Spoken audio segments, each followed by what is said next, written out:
Hello and welcome to the Challenge 38 Fantasy Cast Live Battle Royale. We're still figuring out the name. I mean, we came up with this name really quickly and we never changed it.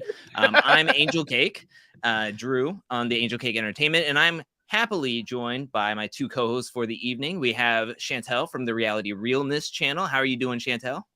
I'm doing great. I'm really actually excited to see who are your picks and see if I'm going to get most of my picks onto this fantasy team. So I'm excited to see how things go down and see if I end up a winner, even though there's no real winner here. Yeah, we all win. But yeah, everybody loves you. So I'm sure 80% of this cast will be from you and your list. But joining us tonight also is Chris from the Nullified Take. How you doing, Chris? I'm good, thanks. I'm really excited about this. We just had a very quick and brief chat about who potentially could be on this fantasy cast that we're going to put together. And I do think we're going to have some differences because we've got differences of an opinion normally when we talk about the challenge. So I'm fun to battle it out with both yourself and Chantele and take it for Chantele to be competitive coming into a fantasy draft. I like winning. I like winning, guys. It's just a thing. I have a younger brother, so we're still coming off of that like competitive high from last night. Like we got to finally get back together and talk about the Challenge All-Stars, grab our picks for the fantasy draft. And I think it's still like, it's not even 24. Well, now it's like 24 hours past that. So now it's like, we're still in that like competitiveness. Just throwing that out there. How did you sleep, Drew, after that, by the way? Because your energy was high. Like, honestly, guys, for those that don't know, we couldn't get Drew off the call for at least 30 or 40 minutes afterwards, talking about the picks and what went down. He was that excited. I was more or less like continuously going over who was picked where. Like I was like going back and forth. I was like, I don't know how turning. Wow. How did I end up with this person on my list? Why did this person pick this person so high? Like I was just like, I was thrown off last night. And it took me a while to finally like settle down. And now it's all in my head. You're trying to rattle me before this goes down. I don't like it. Chris. But just throwing it out there, if you did not see our All-Stars 3 cast assessment and fantasy draft, you can go check that out. It's the whole 2.5 hours. It's on both the Reality Realness channel and the Nullified Take channel. It's a great listen. But yeah, we planned this out like weeks ago, and then lo and behold, the All-Stars 3 cast list dropped. So then we decided to go live 2 nights in a row. Why not? Yeah, why not? We didn't do it for like 3 weeks, and now we're doing it 2 nights in a row. Which I did one this afternoon doing the men for All Stars doing their tarot predictions. So yes, it's all about the challenge content right now. Yeah, I was going to say going out of the house is overrated, anyways, guys. So much more fun staying in at home, talking to you guys about the challenge. Let's be honest, and the great live audience that we have here today as well. And really interested to see what they're going to be thinking about this cast as well and who they would like to see, because we're going to make them involved today as well, Drew. The live audience here will have a say, right? Yes. So let's go over how the tonight's proceeding will go. I've been watching a lot of the Johnny Depp and Amber Heard case, so I'm going to be talking a lot. I am a lawyer now. Hearsay, overruled, compounding. Can I just throw this out there? On Law and Order, it's seldom that the 2 lawyers ever approach the bench, and in that court case, they were continuously approaching the bench over and over and over again. I haven't heard redact in so much of my life. But anyways, how this will go is that we've all come up with a list of 24 competitors for our own fantasy cast, or who we would like to see on the next season of the challenge. And so what we will do is we will go around the horn and we will nominate a person and say, I nominate CT. Chris also has CT and Chantele also has CT on their list. True story. CT automatically makes it onto the Challenge 38 fantasy cast. But if I say, Chris, if we use this example just before we went live, if Chris says Cara Maria and I don't have Cara Maria and Chantele doesn't have Cara Maria on our lists, then Chantele will nominate another competitor, and then I will nominate another woman competitor, and then those 3 competitors will go head to head in a vote via the chat to see which one of those 3 competitors will make it onto the fantasy cast. So chat vote is huge in this in determining who gets put onto the fantasy cast for the challenge 38, or at least our fantasy cast. So it's sort of a fantasy cast made by challenge fans for challenge fans, as we're always just sitting here at the whim of challenge production, making these casts that we're like scratching our head going like, what thought process was this? And now we obviously didn't do one of these. Yeah, and now we are going to be saying the same thing about each other because we're probably not going to do that much better. I feel like production should look at this. You know, this is a free think tank for them, involving the audience who actually watches the show. You know, so they should watch this. I have got no doubt. Even if we fight about 1 or 2 or 3 people on this list today, we're going to come up with better names than what we've been seeing for the last 2 or 3 seasons in a row. I've got faith in both Drew and Chantele. Drew, I'm nervous for you because you said you might have a wild card pick here or there, and I'm just hoping that it's not too wild, you know, like, because leave the wild stuff for me. I'm okay with being ahead of it. I might take a question. Oh, go ahead.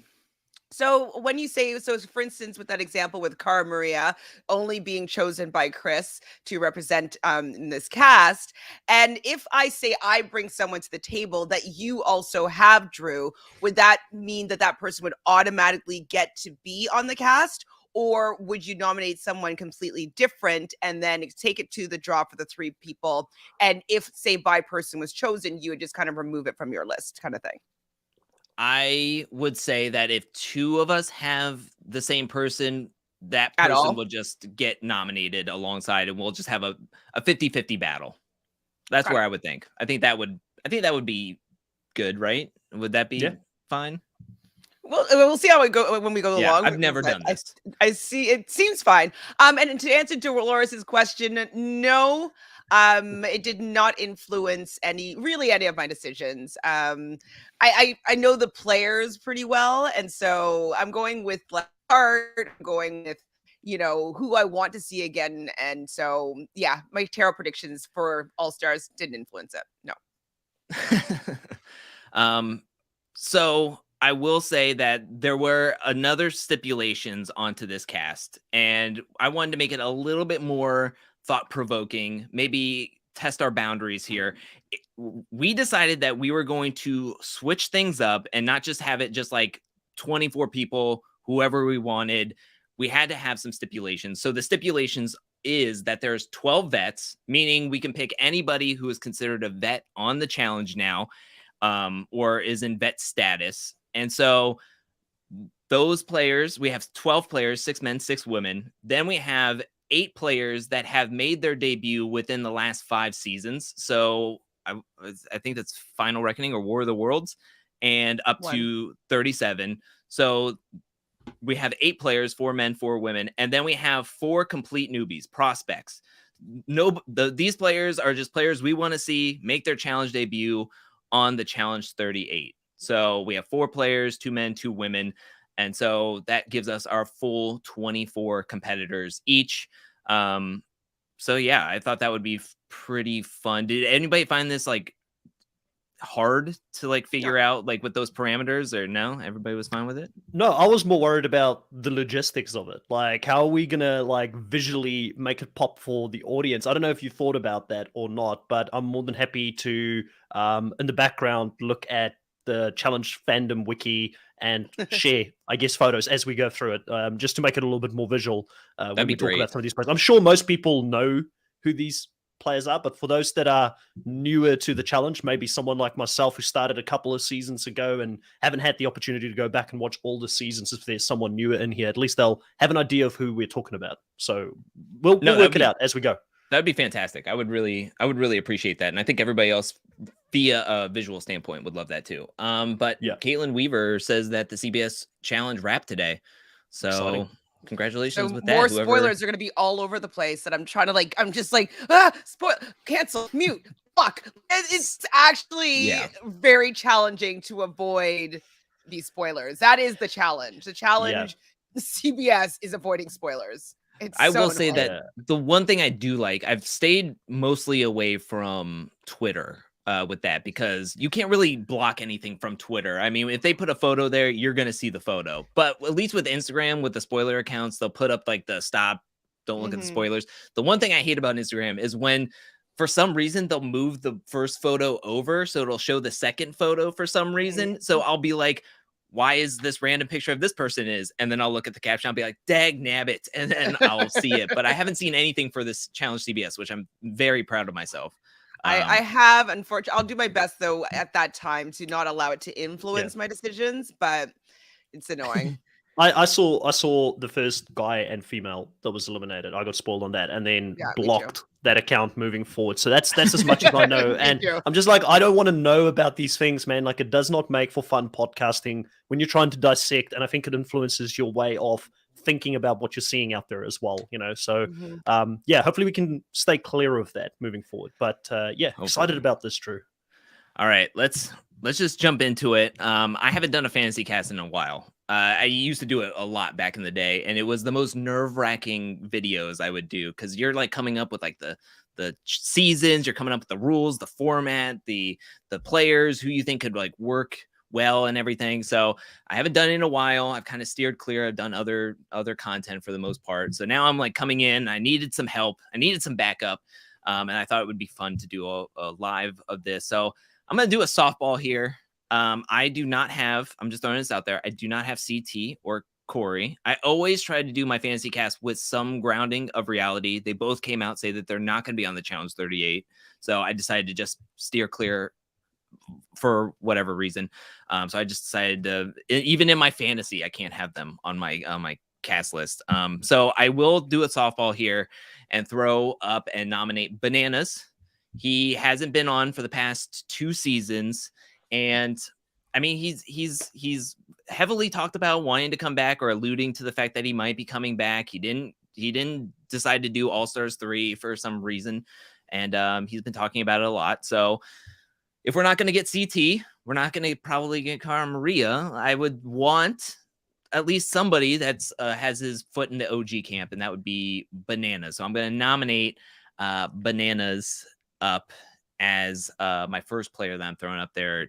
Do either of you have Bananas on your list? Yes. Sorry, banana haters. I got him on there too. So Bananas is coming back, according to us, for another season 38. We'll see if he can get another win under his belt. But yes, I do agree with you. Like, you know, I've watched Bananas from when he was like voted out, or he was out pretty early on the duel, when they're still calling him Johnny, and he's really made a huge name for himself, and he's really been able to produce over and over and over again. And that's something that I'm interested in seeing, whether he can do it again. And so, yeah, people say, oh, it's boring, he's going to win, but it's like, he's under completely different circumstances. And I want to see on this cast if he could win, because I think that this is going to be a very strong cast with a lot of people that have a high potential of winning. And so I would like to see him on this cast. And so it seems like both of you guys do too. Yeah, no, 100% agree. I mean, Bananas, you know, arguably the GOAT up there with CT, who you also briefly mentioned. I think it'll be interesting to see if he comes back, how he does. And I mean, let's remember, he had many seasons where he had a dry spell and he couldn't get to the final, couldn't win, and he had to fight his way back to do that. I think he took a break at the optimal time. Like, he could not have done, in my opinion, a back-to-back when he won that season. But like you said, Chantele, I think today's cast is going to be stacked. There's going to be a lot of people who will want to take the Bananas down, you know, and do what CT did to him in that backpack challenge and carry him out of this fantasy cast. I did go in an opposite direction to you, Drew. I chose who I wanted. I don't care what they tell me they want to do. This is my cast. They will listen to me, okay? Everybody has their own style and flavor. So I do it my own way. You guys, I want as much variety. I think that's why I really wanted to have you two as experts on here as well with me, so we can have these conversations and talk. And I don't know, maybe somebody from production will see this and like, oh, that's maybe a good idea. Yeah. All right, who wants to go next? Since now Bananas is officially the first person on our 24-person Challenge 38 cast. No vote. Bananas was unanimous. He's going on. I'm sure we'll have like another 22, 20 plus players that we're going to have everybody voting on. So So the next person that I would like to see, I'm going to start with the people that I have that are less obvious. And so I want to see Landon. I want to see Landon back. Can he do it again? He seems to still be physically fit. He's a really likable guy. I'm wondering if he has been watching and keeping up with the seasons and maybe he's developed a strategy. I would like to see how he does on a new season, a current season of the show, because he's really great to look at and he's really great at challenges. So I want to see what he can do, like 10 years after he's last been on the show. So Landon is who I am nominating here. go ahead, Chris. I don't have him on my list, but I don't hate this pick. So when I went to watch the challenge the first time, like I've said many a times on these podcasts, I watched Final Reckoning first, then went back to Fresh Meats 2, which is the last season I believe he was in, and won. And I've gone back since then to watch some of those earlier seasons as well that he was in, and he was an absolute beast out there. So I think he would be, and obviously I like the athletic players, I know, come at me. So I wouldn't mind seeing him on. I wonder how he would for you, though. No. I mean, listen, I like Mark Long, and that guy's the grandfather when it comes to the show. But, at the end of the day, I was going to say, it'll be interesting to see how he fits in with newer school players. And, he, from memory, wasn't someone that liked to play the political or strategic game, but he was kind of forced to play that in Fresh Meats 2, where he was kind of in the middle and riding two alliances and then had to make a choice. So I would be interested to see him play. Even though he's not in, he probably doesn't go in automatically. He might go up as a vote, unless, Drew, you have him on your list. I do not have Landon on my list. I agree with Christina here. I would prefer Landon on All-Stars. I think he would be more efficient on All-Stars. I think he would rather do All-Stars since it's super quick instead of 3 months. But this is a fantasy cast, so I think it is well within the means. Yeah. Don't let me and Drew influence you guys who have the vote here. You guys decide if you want Landon on the season. Well, it's a good one. So do I go for the next one, I guess, to bring someone in? And it has to be a controversial one. So this is where we're going to have to play it out. And I don't know if everybody has this person on it. So I'm going to bring this person in.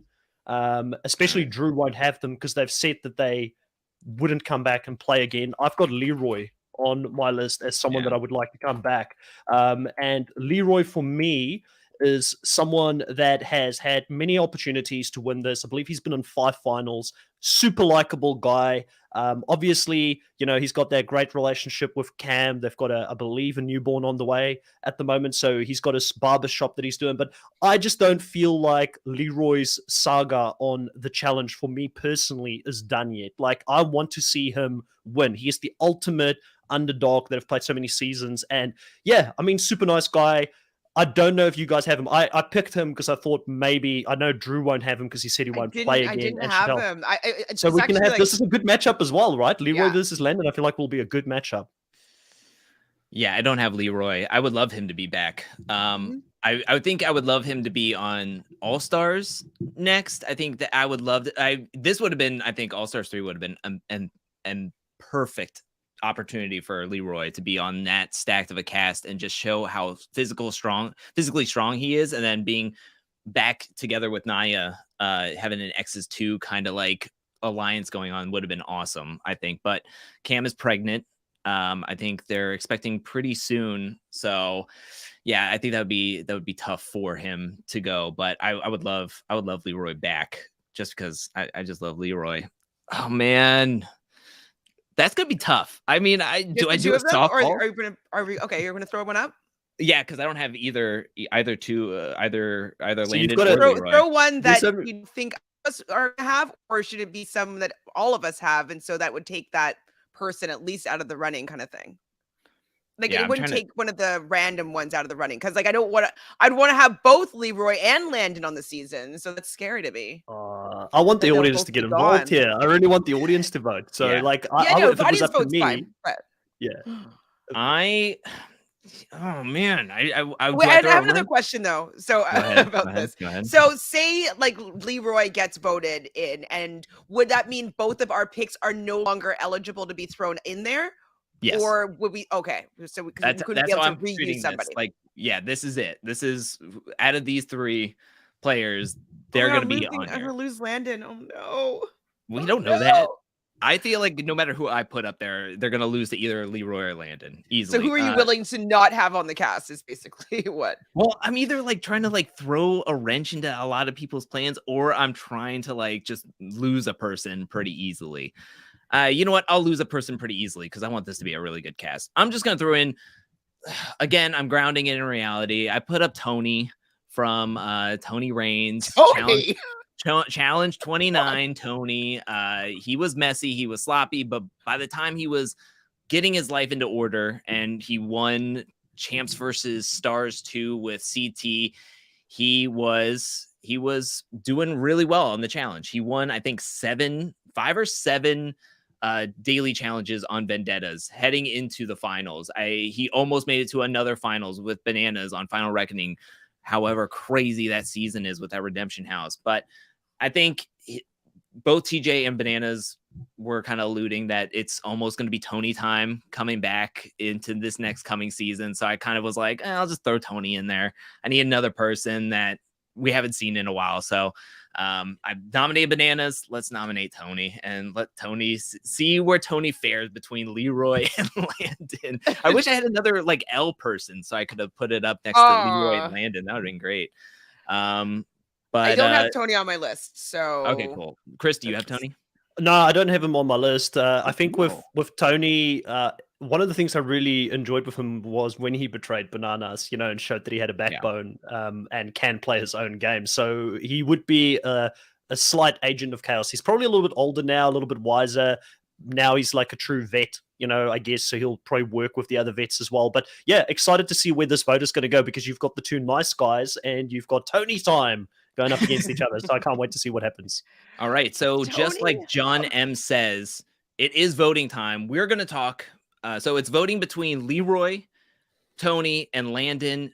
Write the name of the person you would want to have on this coming season's fantasy cast of the challenge. Who would you like to see on this coming season between those 3 players? And we'll talk about our 3 picks right now for a minute, and then we'll just see who goes in, and maybe everybody can keep an eye on who they see the most. Only vote once though, so we don't flood it.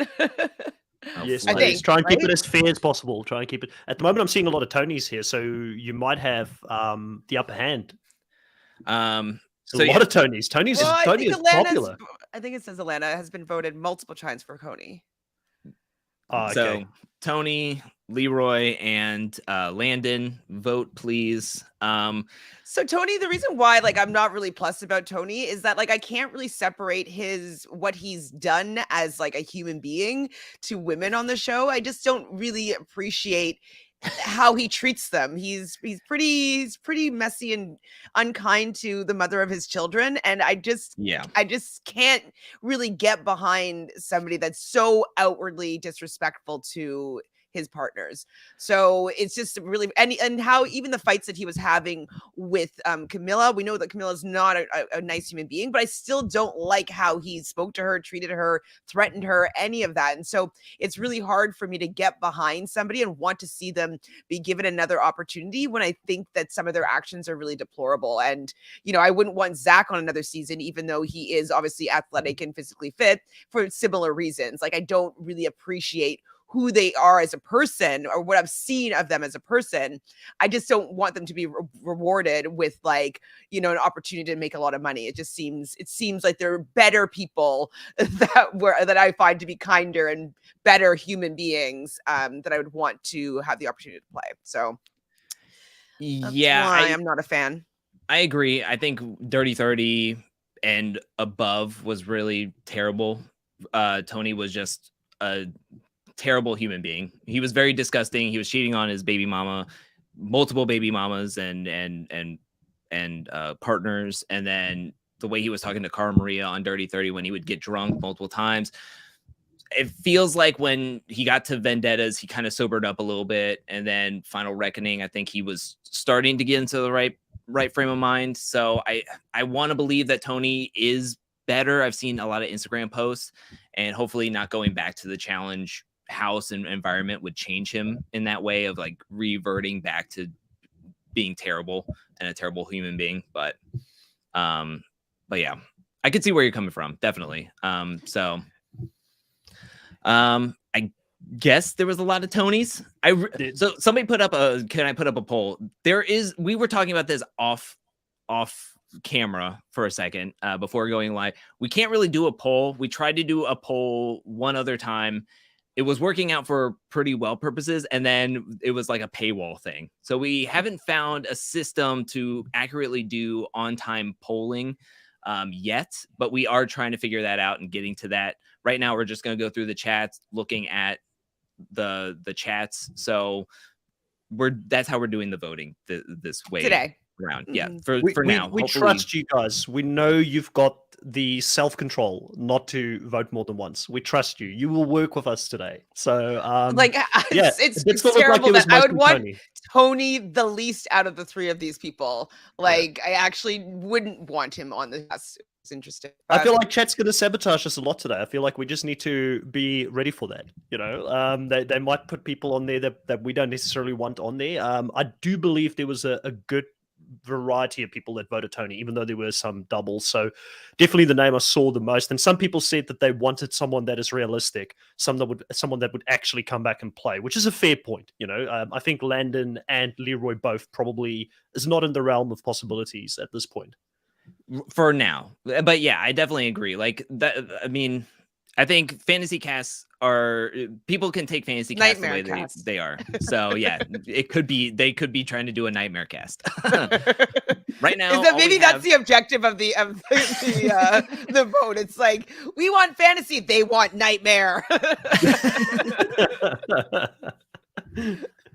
All right, so I feel like it's going to be Tony time. So is he officially the second person on this cast? Oh, he is the second person officially on the cast. Leroy and Landon have been set aside. They did not pick up their phone call, or they denied the call this time around, but there's always next time. All right, so now it's Chris. You're up to bat on nominating somebody for the fantasy cast. Yep. I am going to go for someone that is a competitor, not a veteran in this next one. So this is someone that has played in the last 5 seasons, at least once. And I've been asked not to name any Big Brother players. Like, I mean, you know, Drew basically threatened me. He said, do not come on my podcast and name a single Big Brother player. I will not stand for that. But I will mention this person, Davon Rogers. I would love for her to come back and play the challenge once more. I really enjoyed her when she came over to the challenge. It was one of the main reasons that I started watching the challenge as well, because of her personality. I think confessionals-wise, you can't just have only all the athletes on the show. You need people there that is going to make a great TV show. And for me, any season that Davon plays in will be that much better for it. I don't think you guys will have her on this, but she's going to be my first competitor here for this draft. I have a question. So are you out to pick from any of the 3 categories when you kind of put people up? Or I thought we were starting at vets and then we're going down through. I think we can go pick anywhere. I think what we should do is, if we don't have a person in a set category, we have to pick somebody from that same category. So Chris nominated somebody from so I'd have to pick someone from the list. Competitors group. Okay, gotcha. Yeah, that's what I would think would be fair. But yeah. For me, like, I like Davon, but I've been watching her on X on the Beach, and I'm not sure I care for what she brings to the table anymore. So I don't know if I'm excited to see her play again, because I don't know. It might be a little bit played out at this point.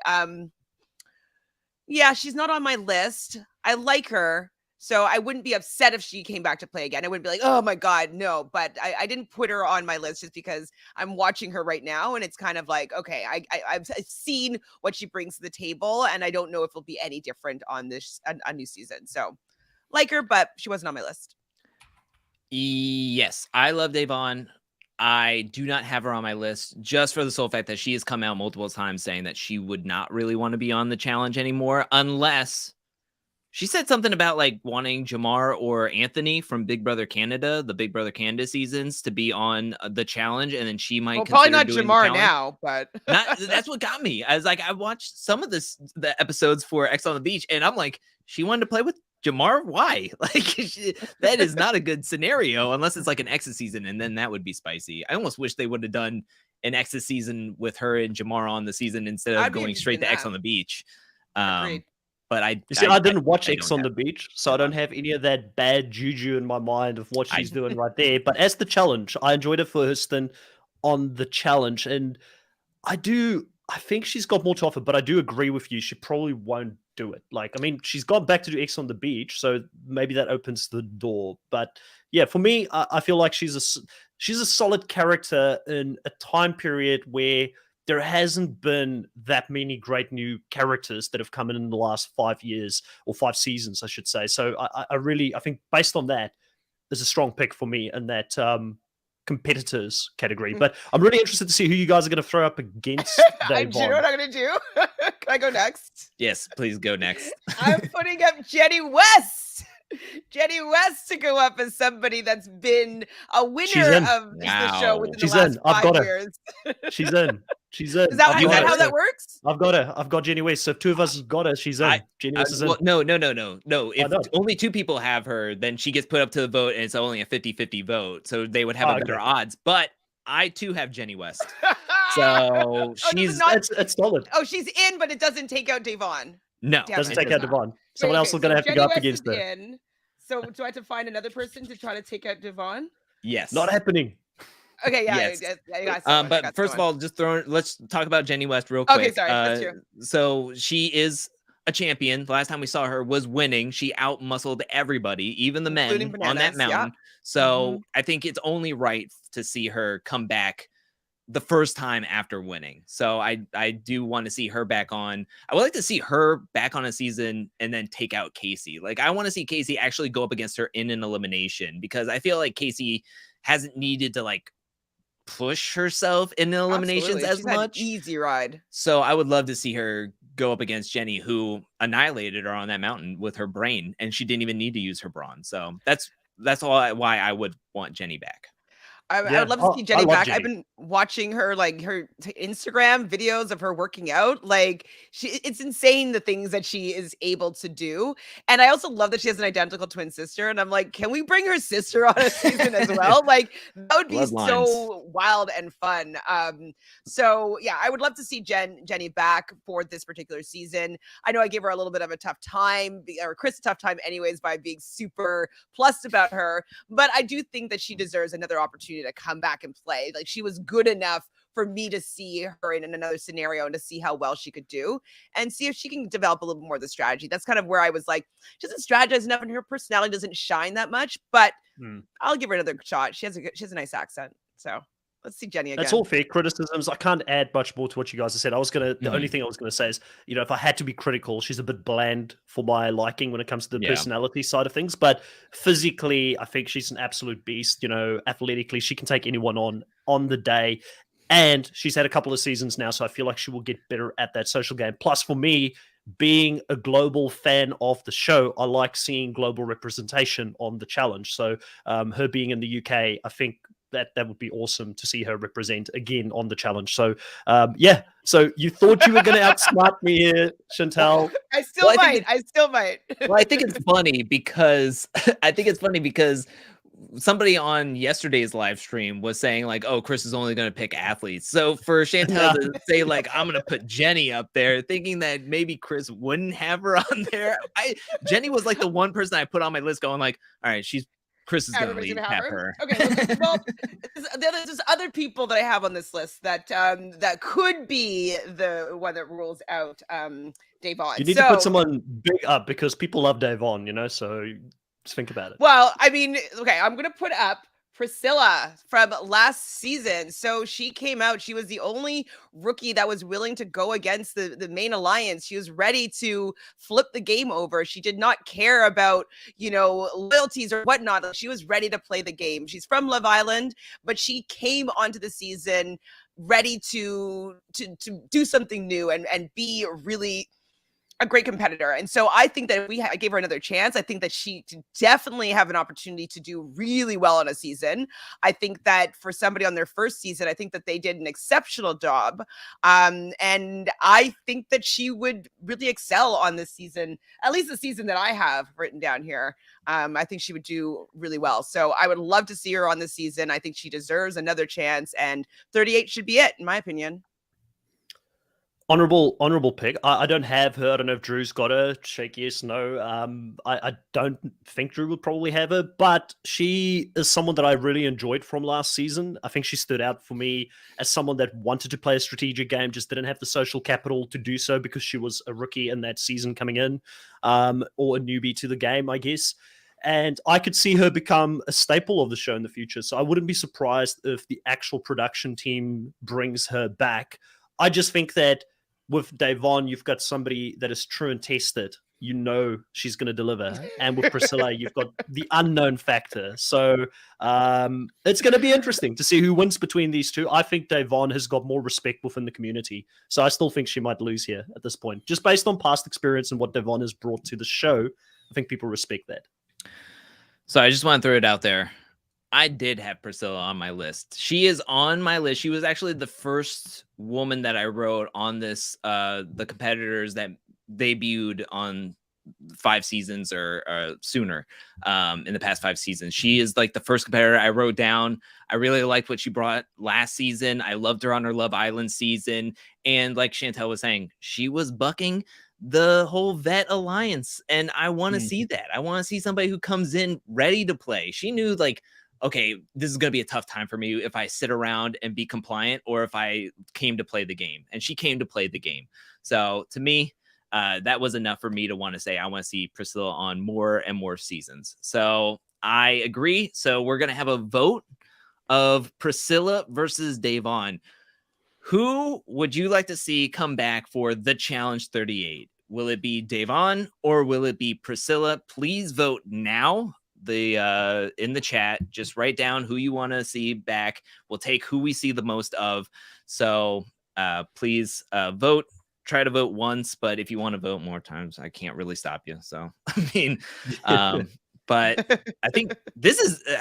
I'm with Lovable Niki. I'm with Lovable Niki on this. I only had queens. I only had queens to put up against here. So the other one, people would have been even more mad at me. So. Oh, that's not great. Well, mad at me for putting up 2 queens. You know what I mean? So yeah, true. I mean, you came in strong last night with some of those spicy picks. So I mean, I would not expect anything different when coming into this challenge cast. Both Drew and I are not going to want Javon on our season. No, I did not say that. I said that I'm trying to compared to Priscilla. We both want Priscilla, and he only doesn't want her or wants Javon. Yeah, I would maybe like Priscilla more on the next season. I'm seeing a lot of Javon, so I'm just putting it out there, guys. This is quite 50-50, maybe 60-40, but at this point, I'm seeing more Javons than Priscilla's. If I have any stance, it's with Christina B and saying both. Like, porque no los dos, but in the way of this game, we can only pick one. And I have to say that I think I saw Javon more. I thought Priscilla got to an early lead, and then it started. We're trying to do a good fantasy cast. So we have Tony and Javon now, guys. This is not great. Wow, those are fighting words. That is bad words. Like I didn't realize she was such a hater of Javon, Chantele. Like I'm watching her on X on the Beach, and it's not making me excited about her. That's pretty much. You do realize that it's an edited show. They may edit her in a different way on the show. We may not see the true Javon. Like the real ones know. The ones that have seen her on Big Brother on live feeds know who Javon is. It's been exhausting. I watched the live feeds. I know Javon pretty well. And watching her on X on the Beach, what they've shown us I've not enjoyed. I haven't enjoyed the whole season of X on the Beach, but I haven't enjoyed her contribution personally. I'll be throwing this out there. I stopped watching X on the Beach because it's not good. I don't know if it's the way they're storytelling or it's just not fun. I think and for me, they don't have a ton of challenge related people on this season. Like the first time in forever, they only have like one, and that's going to be Javon. And I think they already put out her storyline. So I don't care about anybody else's storyline, to be fair. Like, I just think it's all hokey. Yeah, it's all bad. It's just not very fun. So I fighting though with Javon and Jamar is just like it's just like, oh my god, I can't. Yeah, but Jamar won't be there. He won't be there. Who is he? Who cares? Like, I'm looking at what happened on the challenge on Proven History of what she delivered. But she was taken on to X on the Beach for the fact that she's going to clap back and she's going to get into an argument with her ex, and so I just don't want to see that side of her. And I think that's what a lot of people really get excited about. And I don't enjoy it personally. So it's just my thing and what I appreciate. Just don't put her ex on the show and just don't put Bear on the show and she should be all right. Like, we should have a lot of fun. Never Bear ever again. I do still think, just looking through those comments, there is slightly more Javon than Priscilla. I feel like it's a 60-40. You might want to double check if you guys agree with me on that. It was definitely a tight one because in the beginning there was quite a lot of Priscilla's that came up, and then it was just spanned by Javon's. Yeah, I just from getting a quick look, I know somebody says that we need an admin to count more efficiently. I think this is just a lot of fun. So we're not going to take it too seriously, but please. And this will evolve, right? We do want to make this better, but in the future. If you vote a ton, then you'll. Oh, Dolores says she counted more Priscilla's. Interesting. Okay. What's crazy is that I already wrote Javon's name next to Jenny's, and the way this is set up. Should I put this one up for a vote? I've created a quick poll. I can put this in here now. The thing with this is I don't know if we're going to get limited on how many times we can do this vote. So I feel like for the ones that are very 50-50, to make it fair, I'm going to put in the chat right now with the Nullified Take account the link to vote on this one, and hopefully that will help us. So let's have a look. Sweet deal.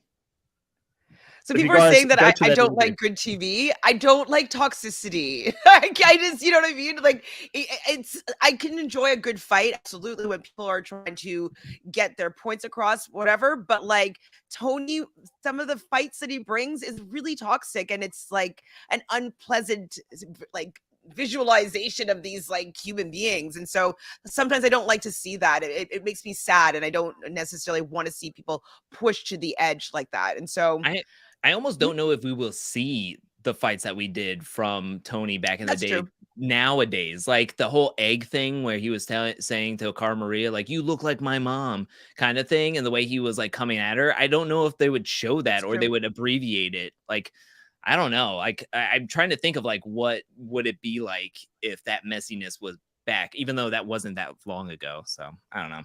That's true. That's a good point. Thank you for putting up that poll. Where is the poll? Dolores is asking.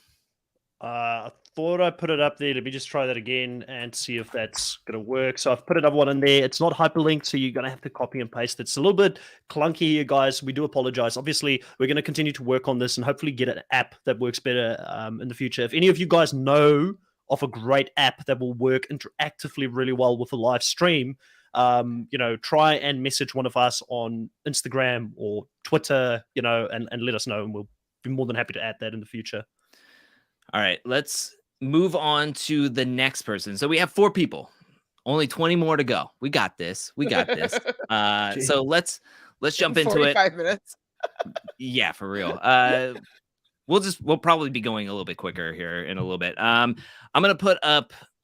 You know what? I'm gonna go for. I'm just gonna throw out what a scary thing. I talked about how people are gonna be like freaked out about some of my picks, and you know what? I'm gonna do it now. I'm gonna put up, and I don't think either one of you like murder you. I don't think either one of you have this person, and that is Tori Deal. I have her on my list. She came in strong last season. She made it to the finals. A lot of people said she was robbed. Why not?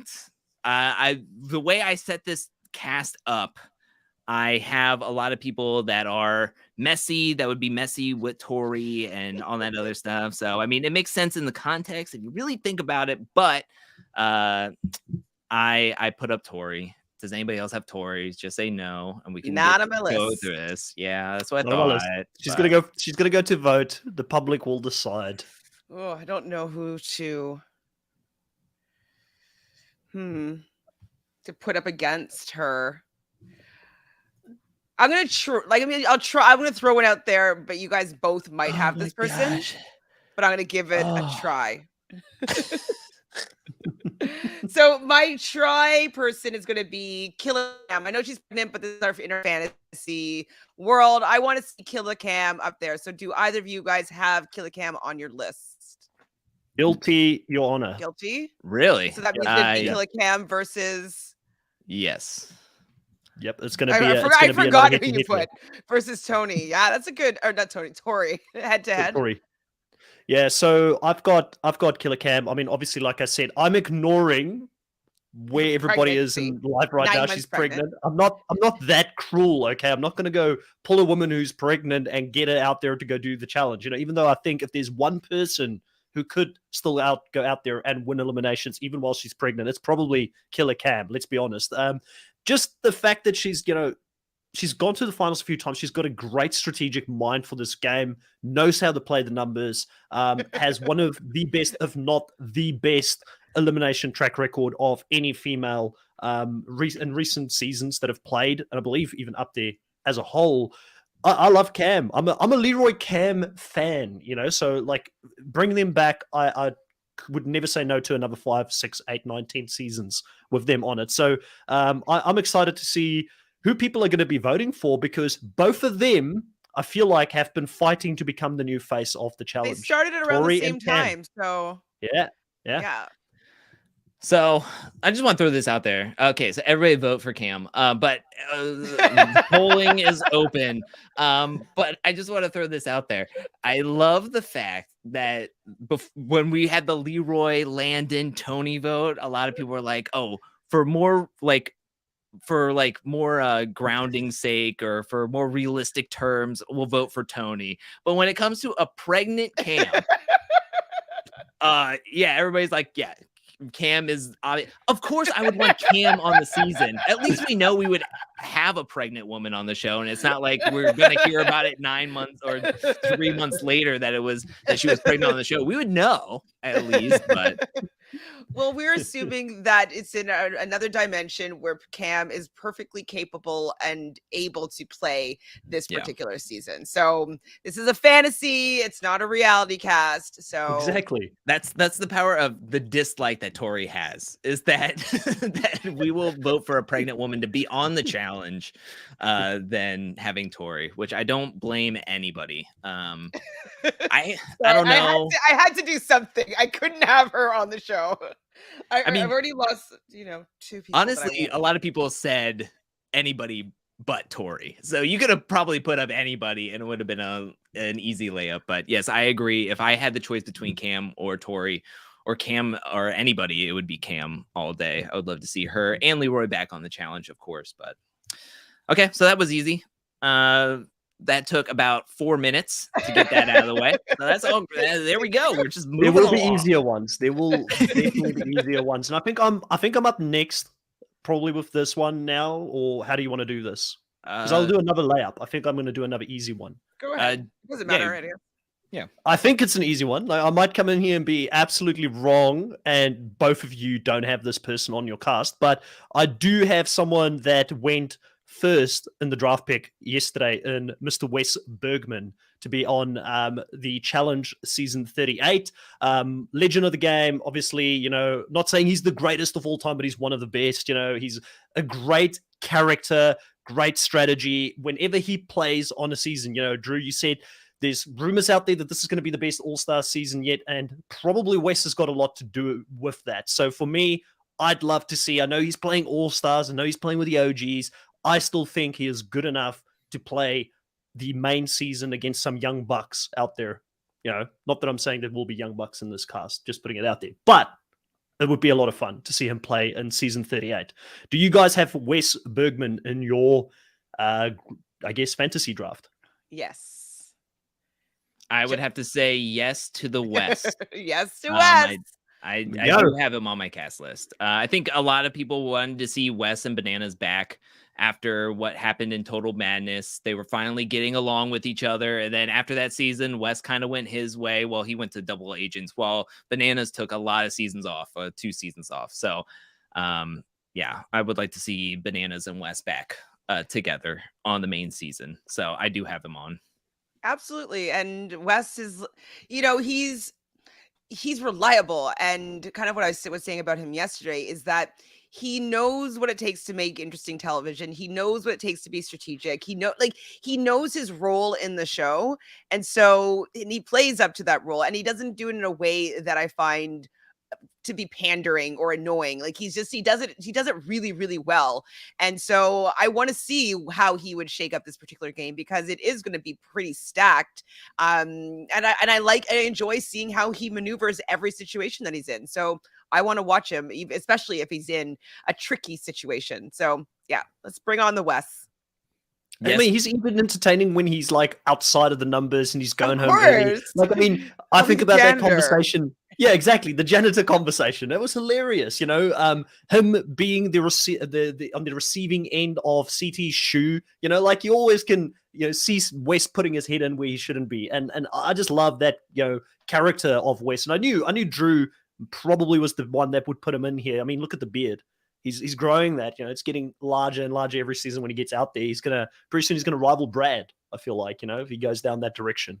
Yeah, right now I have a Wes beard, but just give me a couple more months and I'll have Brad's beard, and it'll be terrible. But yes, I think that was an easy scenario. So now we have 6 players. We have Bananas, Tony, Wes, Jenny, Davon, and Cam on the cast thus far. Let's move on to Chantele. Do you have somebody that you would like to nominate? Oh boy, where should I go here? Let's go. We haven't done anybody from in the competitors tier. And so I'm going to go with a winner that, he may have been a little bit wild, and that he probably won't actually ever be asked back. But I think that he is somebody also that just didn't know maybe the limits that he was able to do on these shows. And he kind of pushed the boundaries a little bit.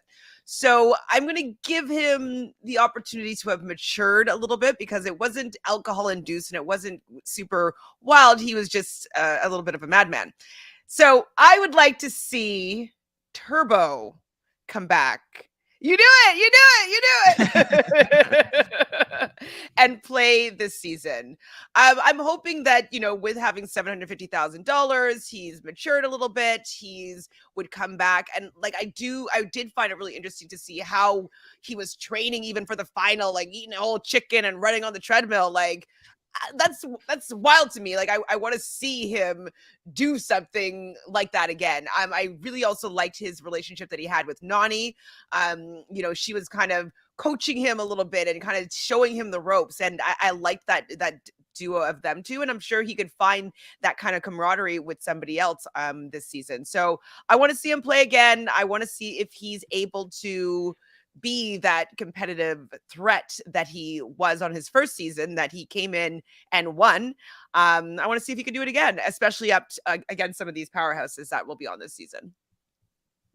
Yeah, I've got Turbo on my team. I don't know about Drew, but again, we're looking at these recent seasons and who are the players that came in, I guess, as a competitor that made a massive impression. And I think that he is definitely one of those players. Obviously, he went out, like you said, in controversial circumstances, but I feel like he now has a better idea as to, like you said, what the limits of the show is, how he can do it.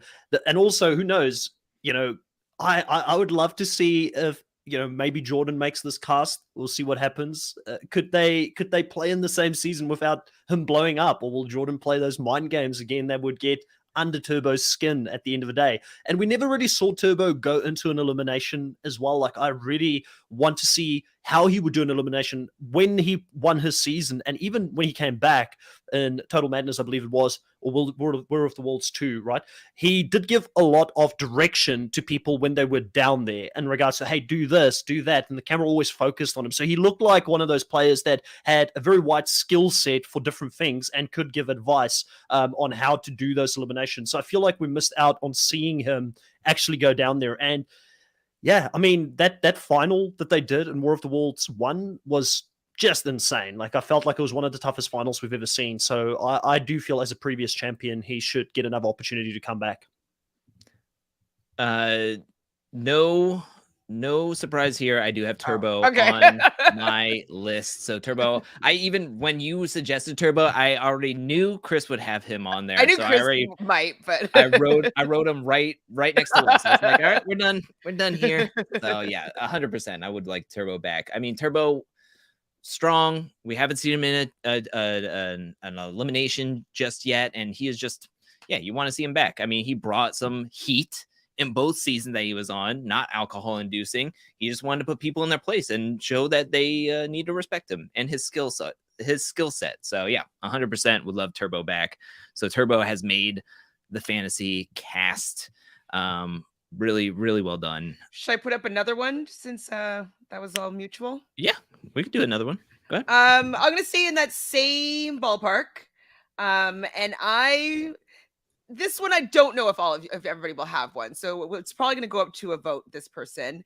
And I think that they deserve another shot at the game. I think that when their first season, they had to go down a lot to prove themselves, but they did prove themselves in the end. They were able to take out CT in an elimination, which was a shocking move.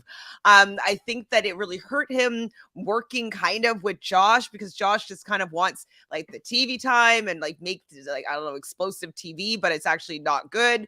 And so I think that he wasn't really able to show his full potential because he was partnered with Teresa, and they kind of got, anyways, I think he needs another shot. That's all I'm saying, is that I think he's a good player. I think he's agile. I think he's likable. He's from Survivor. And so he potentially will have a couple other people that maybe he'll be able to work on depending on who our prospects are. And I think that he deserves a shot to play again. So I want to see Jay play. Play. It's interesting. I mean, obviously, biggest Survivor geek here, probably, I would say, Chantel's a pretty big fan as well. You would expect me to have Jay in there as a Sheehan. I actually don't have him. Yeah, I don't actually have him on my cast, and I do like Jay. I think he's a great player. He brings chaos. In the sense, when I say great player, he's great TV. I don't know if he's a great player yet. Like, I feel like the jury's still out in regards to him being able to maneuver and actually strategize to get to the end of the game. And I do feel like he's got a lot of weaknesses when it comes to like the physical side of things. I don't know if he's mentally the best out there, but he definitely has agility, and I wouldn't hate seeing him, but I don't have him on my list at this point. And I know that there was some drama going on outside of the challenge. There was rumors about things that he might have said or have done outside of the challenge. I think he said the N-word in like singing a song, and so he was kind of reprimanded for that. Yeah, so. yeah. Drew, sorry. Oh, I do not have Jay. I figured. Okay, Jay's someone that I'm willing to let go, So we'll see what happens here. I think I've got another person in that bracket that I'm happy to go up against Jay. Someone we've only seen once on the show, that I don't know if you guys will actually have them on your team or not. But I wouldn't mind seeing from last season this person come back, and it is going to be Kells from last season. So he went out quite early. Babe. I got Kells. Of course I got Kells, but go on. Drew, do you have Kells? Is this an automatic? Or I do have Kells. I do have okay. Wow. I did not expect that at all, guys. I did not, look at us. Finally agreeing on something here when it comes to the newbies. But yeah, I just enjoyed seeing Kells on last season because physically he looks like the kind of person that would do extremely well at the challenge. And he didn't get that opportunity because of how strong that Vet Alliance was. And they saw him as the alpha guy in the new group of men there that wasn't afraid to go against the power structures within the house. So they took him out very early on. So I feel like if we gave him more opportunities, there's other great players that have had very bad first seasons on the challenge. I mean, Bananas didn't have the greatest season either. So who knows where he could be 5-8 years from now. Like, to me, he screams champion potential. The only thing that the jury is still out on him is how will he do at puzzles and mental stuff? I don't know. But he looked like he had a strategic mind for the game. So yeah, happy that Kels is coming back. Yes. Look at us. We agree. Amazing. Yeah, I think Kels is great. I love the fact that he's tall. And so, I mean, it's not going to happen. Fessy's not going to be on this season. But like, if he had to go up against Fessy, he could really take him down, which would be really exciting. So I just want to see somebody that has that, stature to be able to go against some of the big boys that are not usually touched because people are scared of their size. So I want to see Kels, what he can do. I agree with, I think it was Sudani says he was robbed. Yeah, he was robbed. It was kind of like, it really wasn't very well balanced last season with how things were kind of set up. And so I think he deserves a second chance. Absolutely. And I'd love to see it.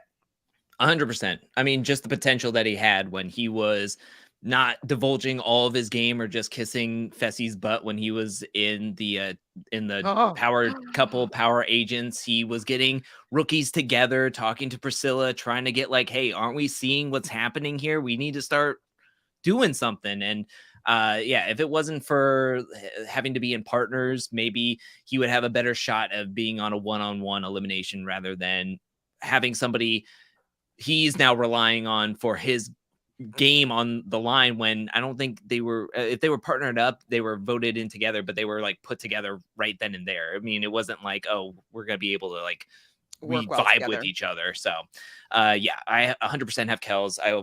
I hated what happened to him last season. I just want him back. I want him back so bad. So yeah, I easily had Kels. When I put the competitors on there, I wrote Priscilla's name and then I wrote Kel's name right next to her. I was like, those are the two that I really want to see back so bad. But my number 1 and 2 is Turbo and Kels. So both of them getting in there, pretty happy with that. But I do have a person that I know. Okay. That I'm pretty confident. Like this is a left field pick here, and I like my left field pick. So let me just get the photo ready here, so I get him on. This person is a bit of a larrikin, someone that I enjoyed. They've only played once. And I think that they could be a lot of fun on the show. And the problem is, if you only have strategists and you only have serious people on the show, it does not make for entertainment TV. So I don't know who you're thinking of, but I would love to see Mr. Joseph Allen back on the show. And I really enjoyed this guy. Listen, hear me out for a second. Let me do the pitch here, Drew. Give me the pitch, okay? Does your pitch include mustard? Like, do we get a lifetime supply of mustard? Listen, we need, like, I'm telling you, with Joseph Allen, like, think about it this way, we had the King's Palace song over on All Stars. We need someone that's going to bring a bit of that fun momentum to the show, maybe create a new song for the season 38 of the challenge. Plus, I feel like, his workout should be on the next challenge workout show. Is it true? I know you reviewed that recently. Is he included in the workout? I hope he is. Right now, he is not. I know Nelson, Nicole Z, Devin, and Corey L. Yeah, Devin Simone is going to be doing ab workouts. Okay, I thought you meant Devin. No, but in all seriousness, I know I'm joking around quite a lot.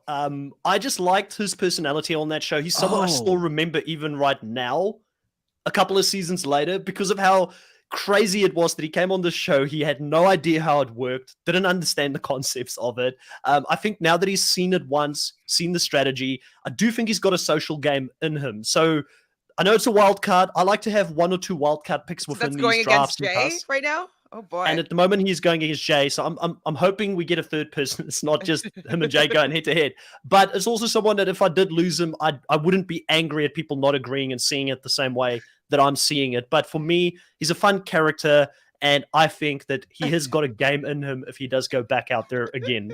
Like, he was just so different. He was just so different in seasons of getting the same alpha male bro type of people. You know what I mean?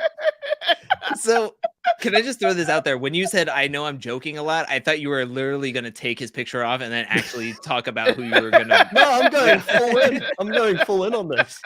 Baby Ice was helping you all throughout last night's draft. And now They are No more saying we're support. done. Yeah, we're done. I can't support this. They're Of saying course, we lost Chris. of course, I do not have Joseph Allen I do not have on, Joseph Allen. on my list. Damn. So just to throw this out there, this is still the who With made Jay. their challenge appearance within the 5 seasons, Correct. right? Okay, Mhm. okay. That's why I wanted to make sure, because now I have 2 more people and I got to be strategic about this. You're selecting only a few comments. You know, JB says in the chat here, a season of 20 Josephs is better than a season of 20 Fessies, guys. So True. visualize that. That's I love true. this because somebody said save the palace and then Sudani said Save the save the mustard. mustard. Save the mustard. That could be on his next album. Let's just be real. Was he a singer on America's Got Talent? What Yes, was he his was, yeah. Yes, he is. Okay. He's like a rapper. He does Okay. a lot of different things. He has actually a pretty good. Him and Jay actually made a song together. Yeah. So it's quite fitting that they go up against each other. Um, Oh. Him, Jay, and who was the other person? There was the guy that was the wrestler from that season. Forgot his name. ooh, You guys know who I'm talking about. Oh He my goes, gosh. the WWE Yes. wrestler that came in for that season, and Jay and him, they made an album together. What It is didn't his obviously name? blow up like Tech Money's album blew up. Leo Rush. Leo Thank Rush, you. there you go. I Caitlin don't even Weaver. remember that person. Wow. I'm gonna make a song about Caitlin Weaver to Dreamweaver because she is like all over the chat right now. Of course. So I'm going to go. Do I want to blow everybody out of the water? Or do I want to like make it? Make it Well, fun. but Make if it a you blow out of the three-way. water, then we might have them.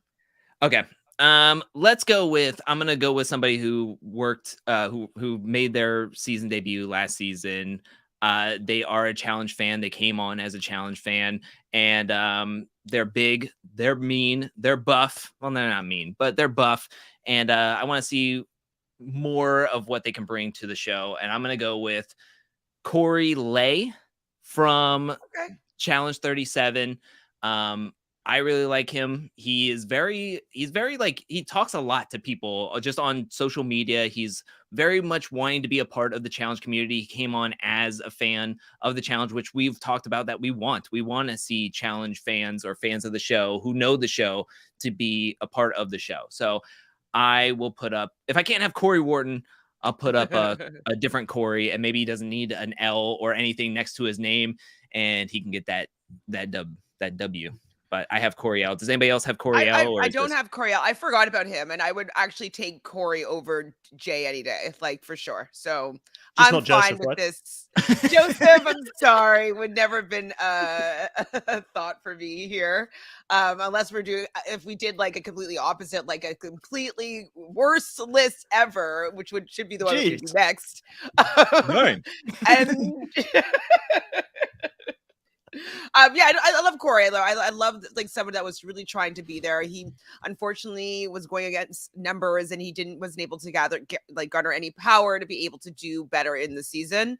But I do think he deserves another opportunity, another shot. He's physically fit. If he's a fan of the show, I want you on the show, absolutely. So I would love to see him on 38. He's great. Yeah, Yes. listen, I don't have Corey on. I don't have Corey on my list either. I do like Corey though. I thought he showed some promise, and if we were results focused, he performed better than Kells, who's already on the show, because he actually did go down there and win some eliminations. So I'm not completely against it. I didn't have him on my list. Not angry at it. So let's see where the But vote Kel's goes. got a terrible situation. He with did, that he did, person yeah. that was terrible. I don't even remember her Yeah. name. So says something. All right, so the matchup is set. It is Jay versus Corey versus Joseph. I almost forgot. Joseph Allen. Please vote in the chat right now. Just type the name of the person you would like to see on the cast out of those 3 that I just announced. So please vote, as we are going to be talking over. I think this is an interesting one. I think a lot of people are saying this is an interesting trio to be nominating I back think- to back or being on the season. Feels like Hey. Corey takes this grouping. I don't know. I don't know. It's a I feel couple like Jay's got a Jays, but- chance. There's a couple of Corys as well. Yeah.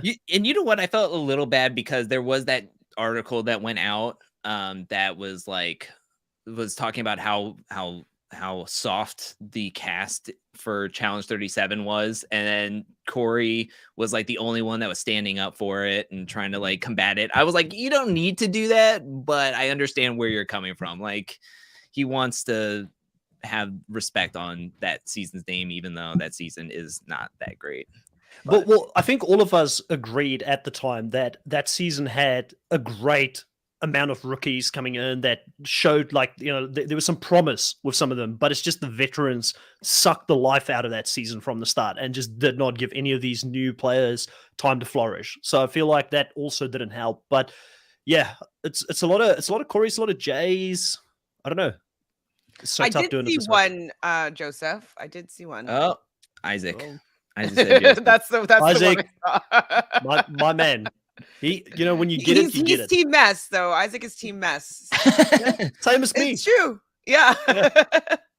I'm seeing a lot of Corey's, so I think Corey takes this this round. So Corey is now on the fantasy cast. We have 9 so far.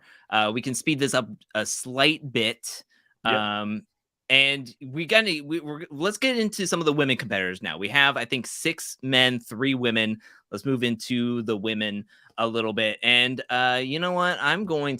This is another just throwing in there. And I bet you neither one of you has this person. This person only did one season. This person only did one season, was caught up in a lot of drama early on, sent into elimination against an absolute beast, got decimated, and everybody was making fun of this person because of a terrible decision to listen to 2 vets that just wanted to cause chaos and wanted this person to fall flat on their face before falling flat on a face on elimination. And that person is from The Amazing Race, and that person is Jen Lee from Total Madness. Greetings, Earthlings. I have her on my list to come back. I think she didn't get a good shake. She got really caught up into Dee's situation with Rogan, where Rogan did not give a crap about Dee at all. And she got wrapped up into that and then got thrown to the wolves with Jenny West. And I think she got a lot of crap thrown at her that she didn't really deserve. So I just wanted to throw Jen Lee in there as a possibility. Like, listen, if you, yeah, like, you gave me so much crap for Joseph, and then you go and pick Jen Lee. Like, I had to like. They're both first didn't know who you were Was it talking the same about. season? Yeah. No, it's different seasons. Oh. At least she didn't lick mustard. She said, "Greetings, Earthlings." Yeah, I don't know. I don't know if I can endorse you on this one. I don't have much to say. Like, yeah. Next, like, who else is going up against Jenny? Are we just going to name some? I guess. I don't know where to go from here. I love these comments.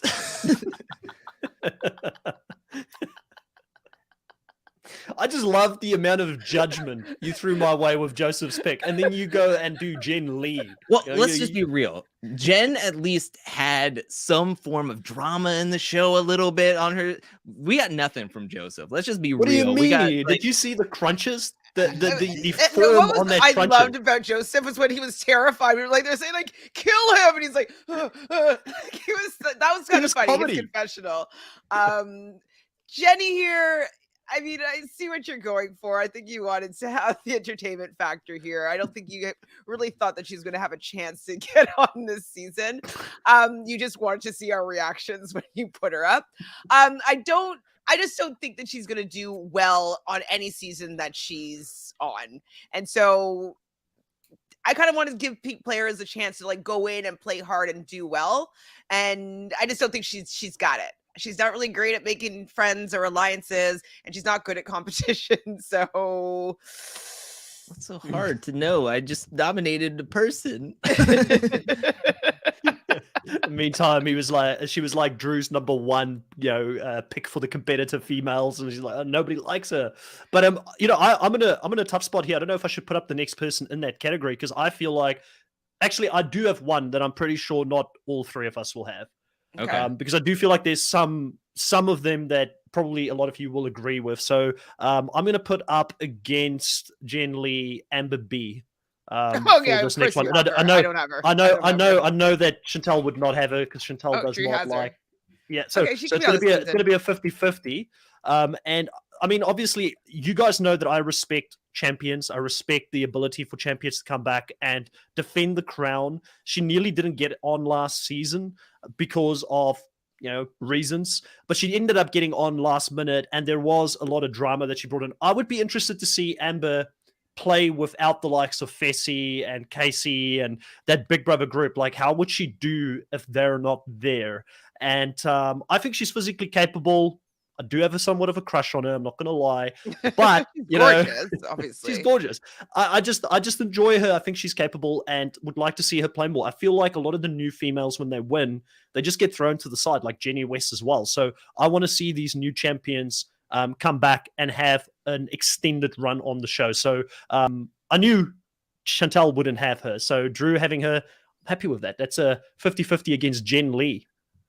Wait, Yeah. do I get to throw somebody in the ring? Well, the thing Potentially. is I had Amber in as one of the vet picks, not the past Oh, 5 season pick. So that would throw off a little bit, but I guess it would just be a 50-50 for whoever. But I could also change that person out real quick. I could always change out Amber B with somebody else if it comes down to a weird wonky thing later on. But okay. let's Chantele, you nominate somebody from Okay, your list I'm so first we gonna keep nominate the pattern someone going. that I think we'll all have, just so I don't because I'll only have one other person after left in this category. So let me just see if you guys have Natalie Anderson to so you do. So would it be a 3-way if there's 2 of us?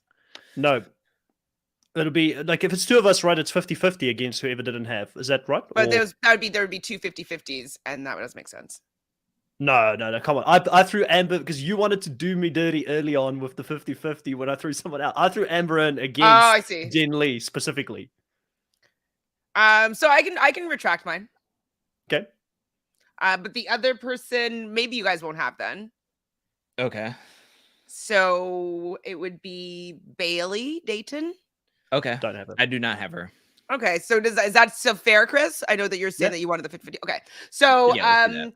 Bailey, like I liked her in Big Brother. I felt that she kind of was pushed to the edge with her friendship with Tyler, and I didn't necessarily like when she got into that huge fight with him, and I also didn't love when she got into that huge fight with Casey. But I don't think Casey is going to be on this season, so I think that she is really capable of doing well when she kind of buckles down. She's physically a competitor.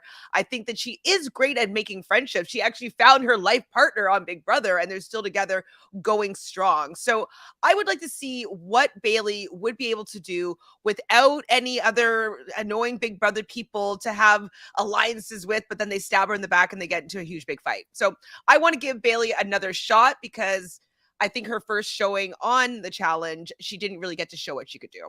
So I was going to put Bailey up against oh, sorry, me? Am I frozen? No, sorry, I was on mute. I was going on a rant, and I was on mute. Apologies for that, before you go into rant, though, I was going to put Bailey up against Davon, and that's when it was the queens against each other, and so that would have been crushing, I think, for people. So it's 50-50 on if Day is on at this point. I think like we'll have to go back and look at that. Or did they make it? Yeah, I feel like that was still 50-50. But yeah, in any case, Bailey, I do like Bailey as a character on the show. Do I think she's got the ability to win? I don't know.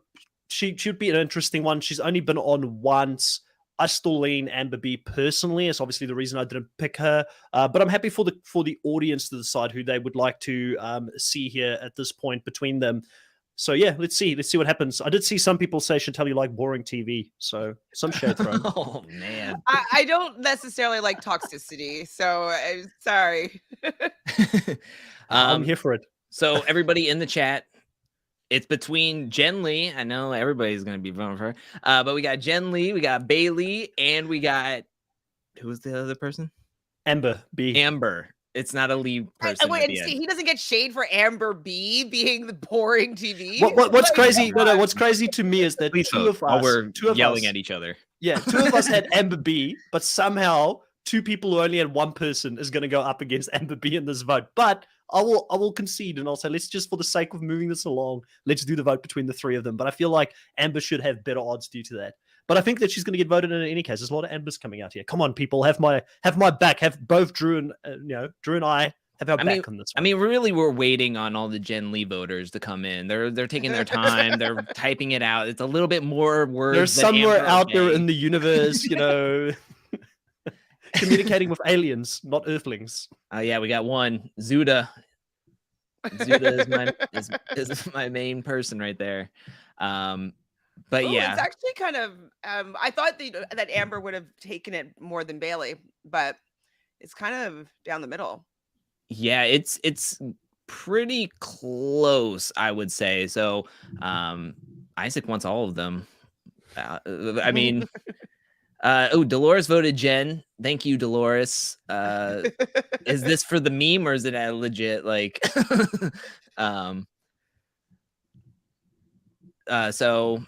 It's getting close. It's really close. Man, I was gonna say the last vote was gonna get it, but right now it's like I feel like it's Amber slightly, but yeah, I might be biased. But I feel like it's Amber.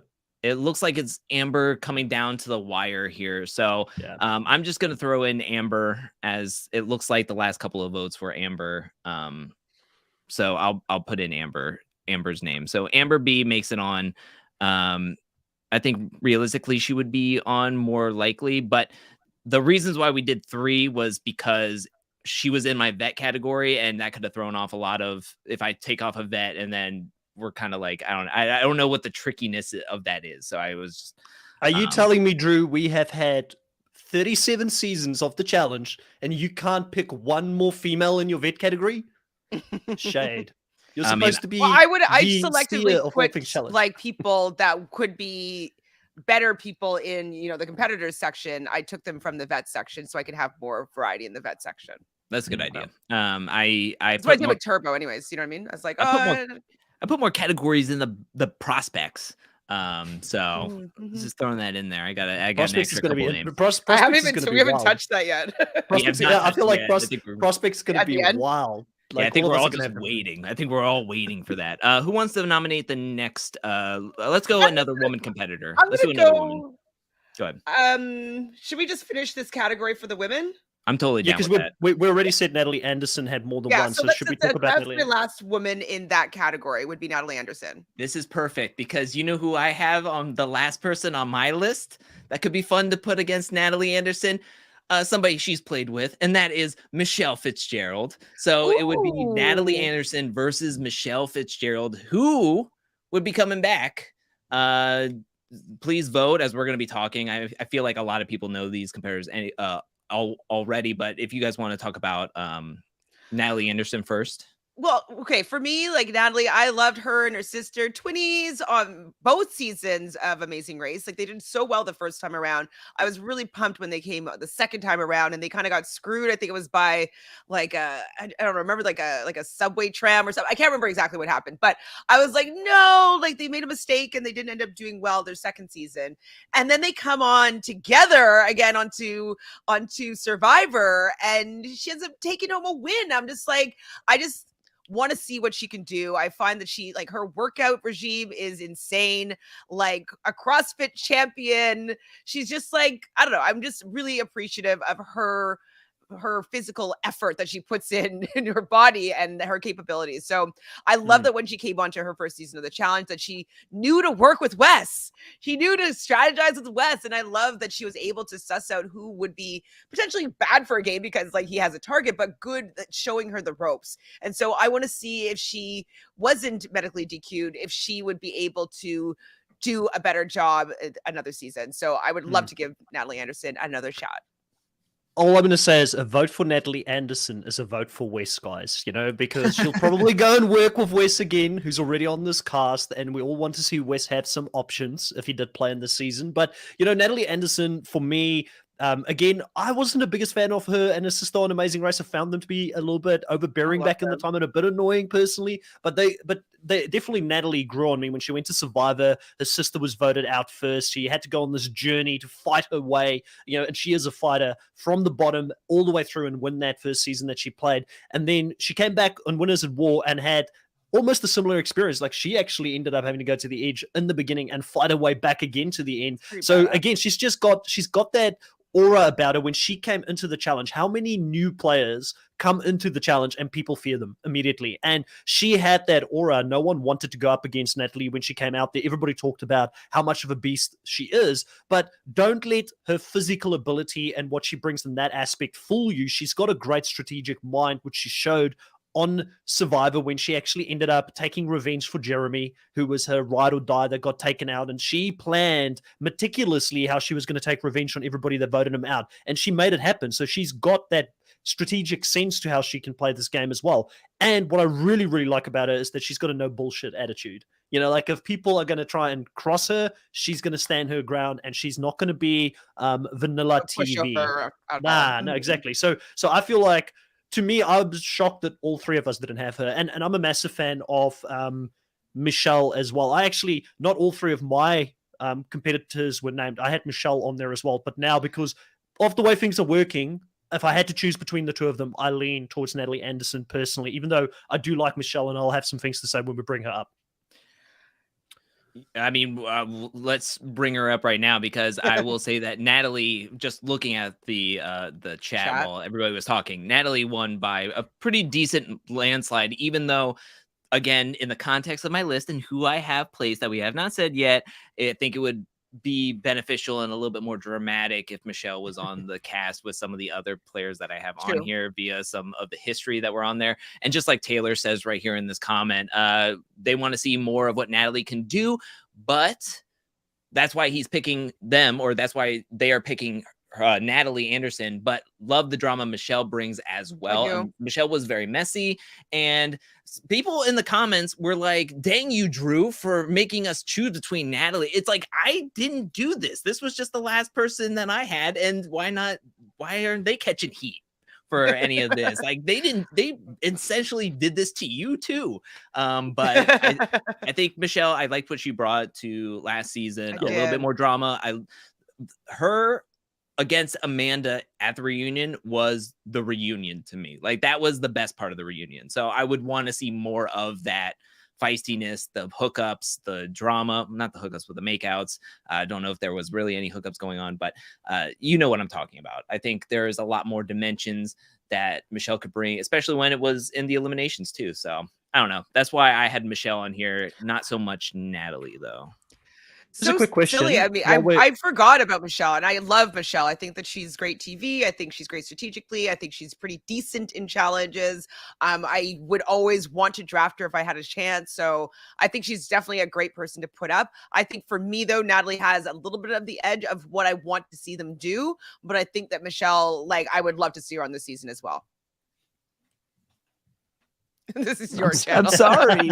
I'm sorry. You're the boss, Drew. You're the boss. Quite interested to know, can you tell us how many guys we've got in the competitors section at the moment? Is there anybody still left? One more. I have one.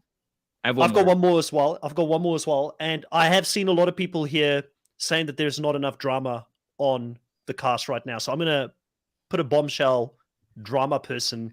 I did throw out a layup. Hold on. So, Level Niki says I should have thrown out a layup. I did, and that was Jen Lee, and they didn't take the bait. They went completely opposite I thank you, because that got Amber on the show. So I thank you for that layup. Go ahead, Chris. All I'm going to say is this next one, I know you guys probably won't have. There's maybe a chance, if you're thinking drama, that you might want to put this person on. I'm going to get a ton of flack for this probably in the chat, because I'm going to mention this, but I agree, we need people that are going to bring controversy and messiness to the game. So I'm going to put up Mr. Paulie Caliafury as my last person as a competitor. I know he wants to come back. I know he's hungry for it. People say he gasses out. Drew, did we lose him? God. Best reaction of this whole thing, you know. Chantele, me and you just taking over this podcast. Looks like for the rest of the episode here. It's a takeover. It's a takeover. But listen, you guys said there's not enough drama. You know, hate him or love him. Hate him or love him, Drew. Welcome back. You know, the guy has got a phenomenal daily record out there. He's someone that is a competitor. And he is definitely going to be explosive and make enemies if he's out there. And I agree, we need people that are not going to be pushovers. We want to see drama. We want to see different factions within the house. So that's why I'm nominating him here as my last guy. I'm very confident by that reaction Drew doesn't have him. I know Chantele has recently become a fan. Oh, you? I do not have Polly on my list. It wasn't even a consideration. I wasn't even like, let me just do this. This is, but it's just not a thing. I knew I was going to be hated for it, but I was always going to put him up. Like, I mean, let's barf emojis. let's think about it. In the last couple of seasons, the last 5 seasons, how many people are we still talking about like this? Right? Could have been. I guess we could have put Fessy up there. Something online. Yeah. Yeah. I don't. You see, that's the thing. I'm not a what's social the new media drama? person. I haven't really followed up on it, but Drew, you might know. But what's the drama with Brittany, Natalie, and Polly and Cara? What's going on there? Because I know that there's some big unfollowing thing, and they're all mad at each other. And Melissa, there's something going on. So there was, I think Natalie Negrati, and we had Brittany.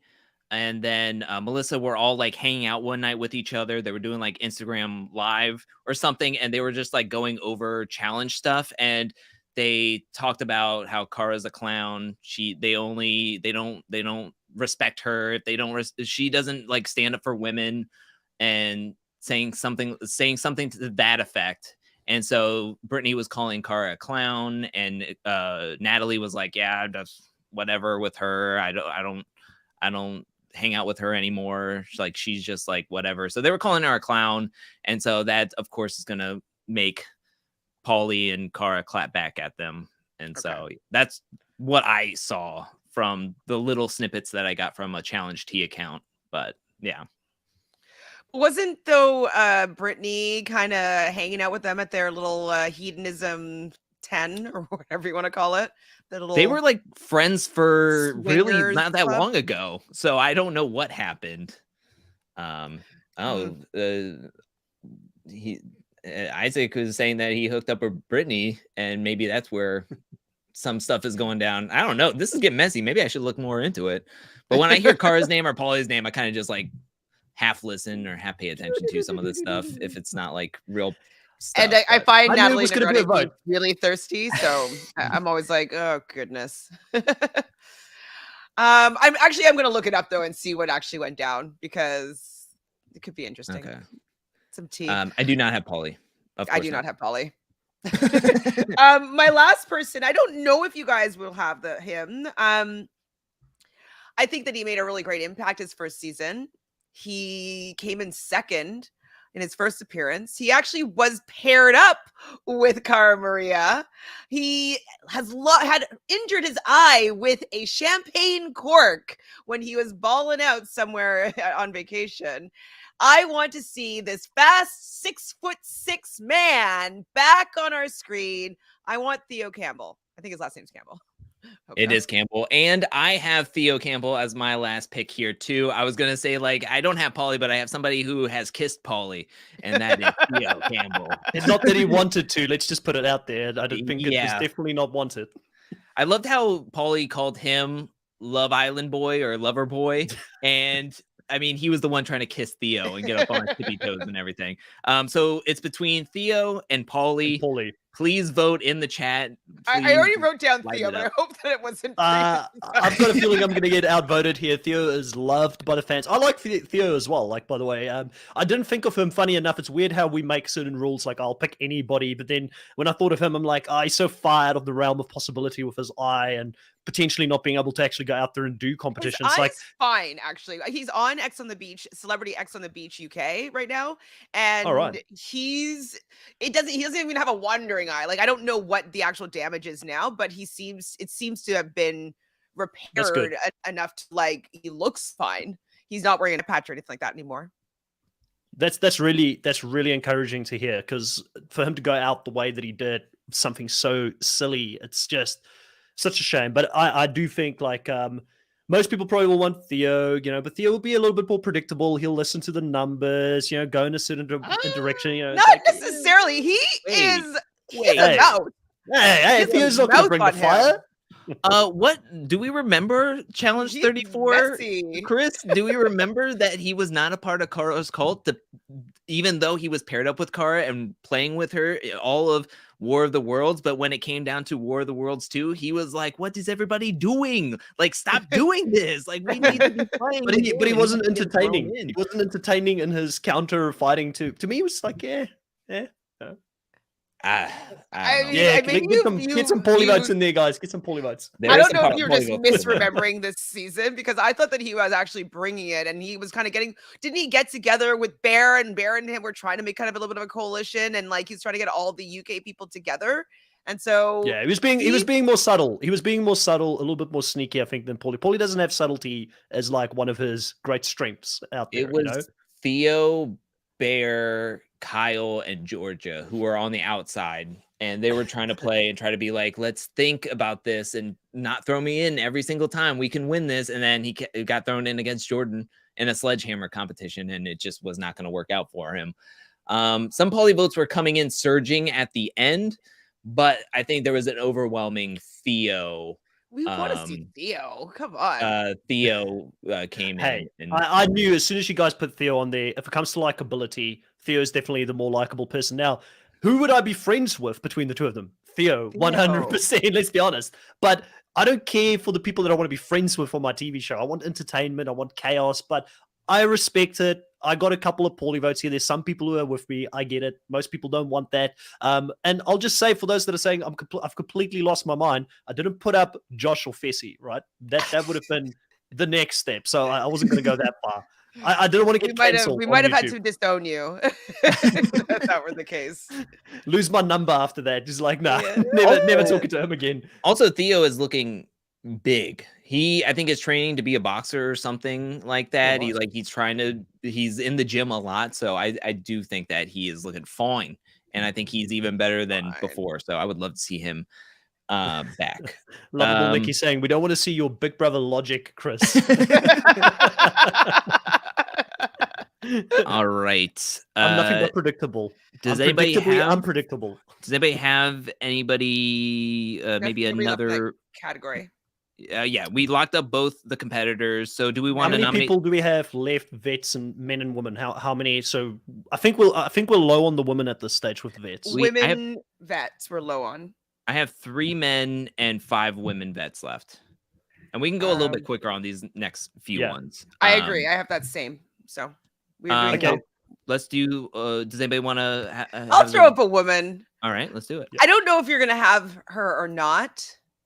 But it's somebody that I think is beloved.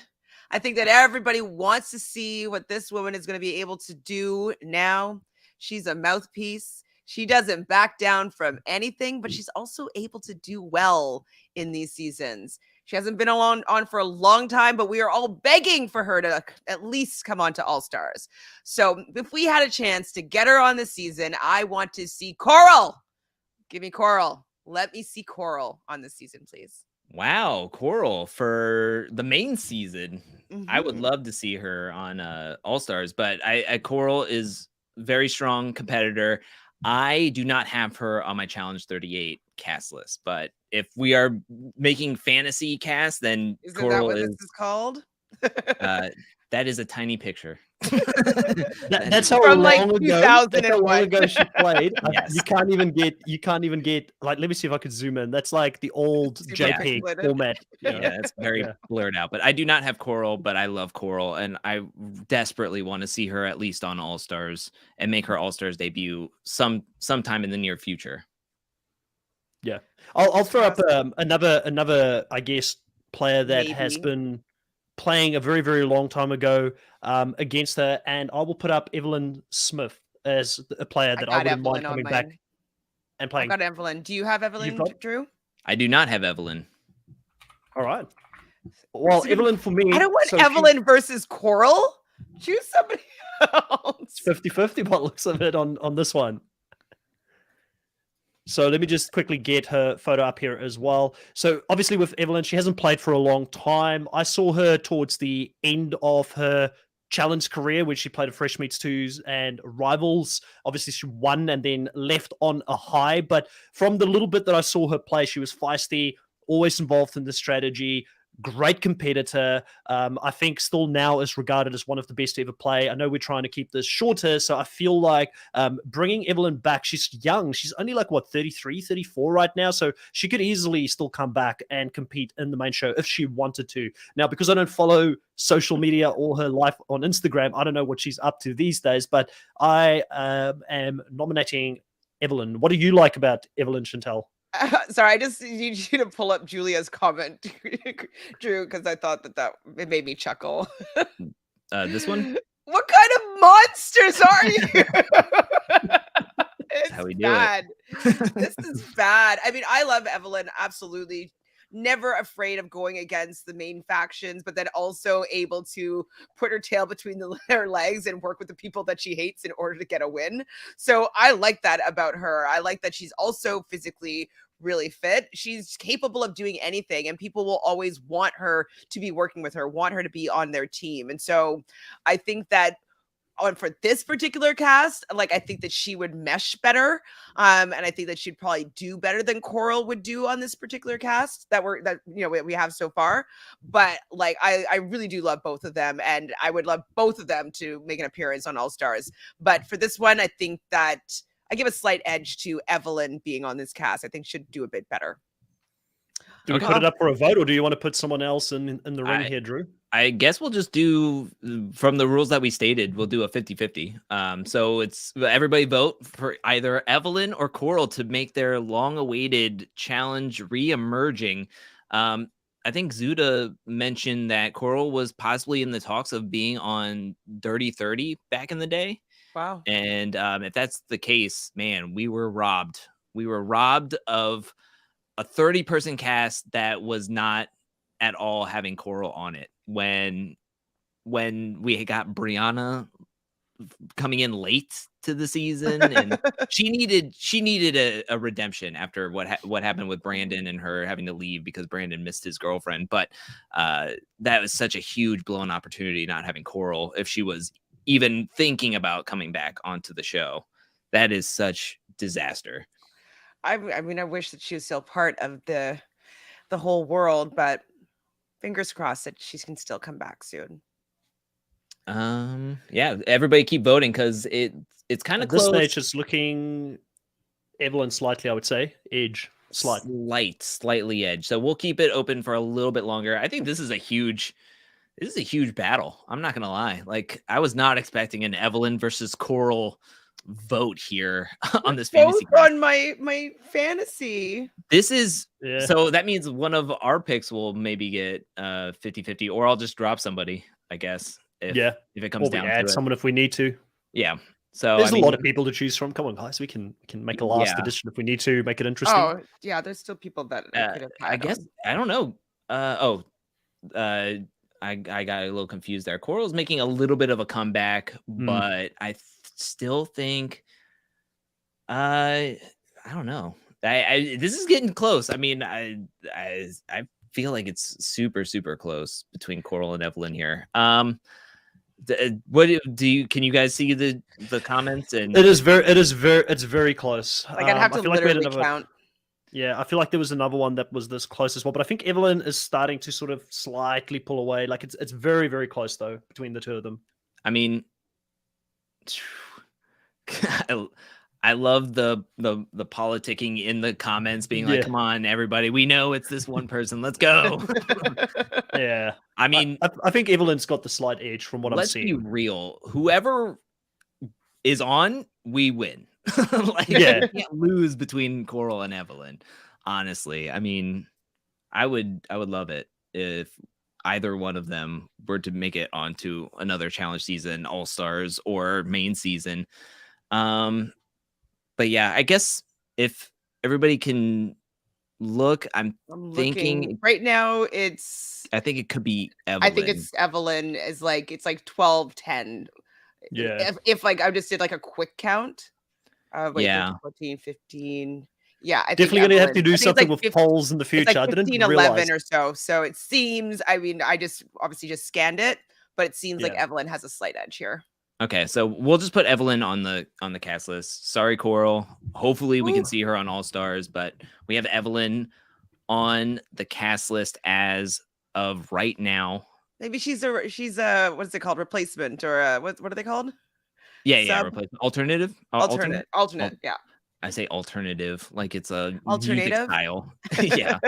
I'm gonna go with I'm gonna suggest somebody here, and they are a challenge winner. They are indeed a firecracker as well. When we talk about women who are not OGs, but who are strong, competitive, ready to bring the heat, not afraid to get into an elimination, has an impeccable elimination record, and will intimidate anybody the best I've ever seen with just a pen and paper. And that is indeed Laurel Stuckey. Is it a one-time? Is she one-time challenge? I think she is a one-time challenge winner. Multi-second place finisher. Only lost 2 eliminations, one of which people are going, did she really lose, or wasn't that kind of on production? So I'm going to say Laurel. She made it her. When she stuck back. her. Yeah. I mean, against Ninja, but she came back for 34. At the end of her interview, she said, I definitely want to come back. I love this game. And we have not seen her back. So I'm going to suggest Laurel. And she's also been canoodling, it seems, with Jordan. They were together at what's her name's wedding, Jenna's wedding. And apparently they've been chatting recently. So her and Jordan. So maybe they're going to be, maybe she's going to be influenced to do All-Stars in real life. So we'll see. That would be incredible. Does anybody else have Laurel on their list? I do. I do as well. Yeah. Ooh. So it's an automatic entry. Get her. Automatic. I almost thought it was going to be a 50-50 because I thought Chris would have her on there, but I didn't know about Chantele. Excuse All right. me? Yeah, Chantel's such a hater of Laurel, you know. Like she was chewing my head off for wanting to choose Cara Maria over Laurel. I like Laurel. I don't like Cara Maria. I know she's done some shady things and hasn't been the greatest person at times, but I tend to like Laurel a little bit better than I like Cara Maria. But it could be because I haven't seen her as much as I've seen Cara Maria. And go ahead. I just want to throw this out there. I believe I heard she was going to vet school. And so Chris says that Laurel is a vet now. So she is officially. She's officially a vet, both in the challenge and in real life. So there's no questioning if she is a vet anywhere. There's no vet talk. 100%. She is literally a vet. So there we go. Laurel is a part of this cast now. I feel like it's been a while since I've nominated one first, and I do have a female that I want to put in here for the next one. I don't think it's going to be too controversial. I do think that this person, is definitely has their fans out there when it comes to the challenge. I'm going to put in Ashley Millionaire Mitchell as the next one that I want on the show. I love that response. Don't like her. I do like Ashley, but I didn't. She wasn't on my list for this time around. Drew, do you have her on your list? Oh, I didn't know. This comment says she said on Bananas podcast she will return soon. So that's a great. That's which one said? Is that Laurel or Laurel? Yeah, Laurel. That's Dr. Laurel. Dolores says, man, I would love it. Laurel. I would love it if she told people to call her Dr. Laurel. That'd be great. I did not have Ashley. I don't have Ashley on my list. Okay, so going up for a vote. Well, I'm sticking true to the theme of giving respect to champion females that have won the show. So obviously, being a newer school fan of the show, I've seen all of Ashley's arc on the show, and I know she is a bit of a whirlwind because she can either go all the way and do really well and win the show when she gets to a final, or she can flame out very early on. And sometimes I feel like she's her own worst nightmare in the game, and she causes trouble for herself because she gets so inside of her own head. But she is super capable. Still, she's called Ashley Millionaire Mitchell for a reason. She took the money. There's only one other player that's ever done that, and she did it for very, very good reason. So it's not even that shady. But when a female does it, suddenly it becomes a big thing. How dare she take the money? So I support her. I think she's a great TV character. She would bring drama to the season. Plus, she's a recent winner of the show. So I feel like we do need some of the recent players as well. So that's my reasons for putting Ashley on there. I am kind of shocked that not at least one of you had her on it. I didn't realize there was no love for Ashley on here.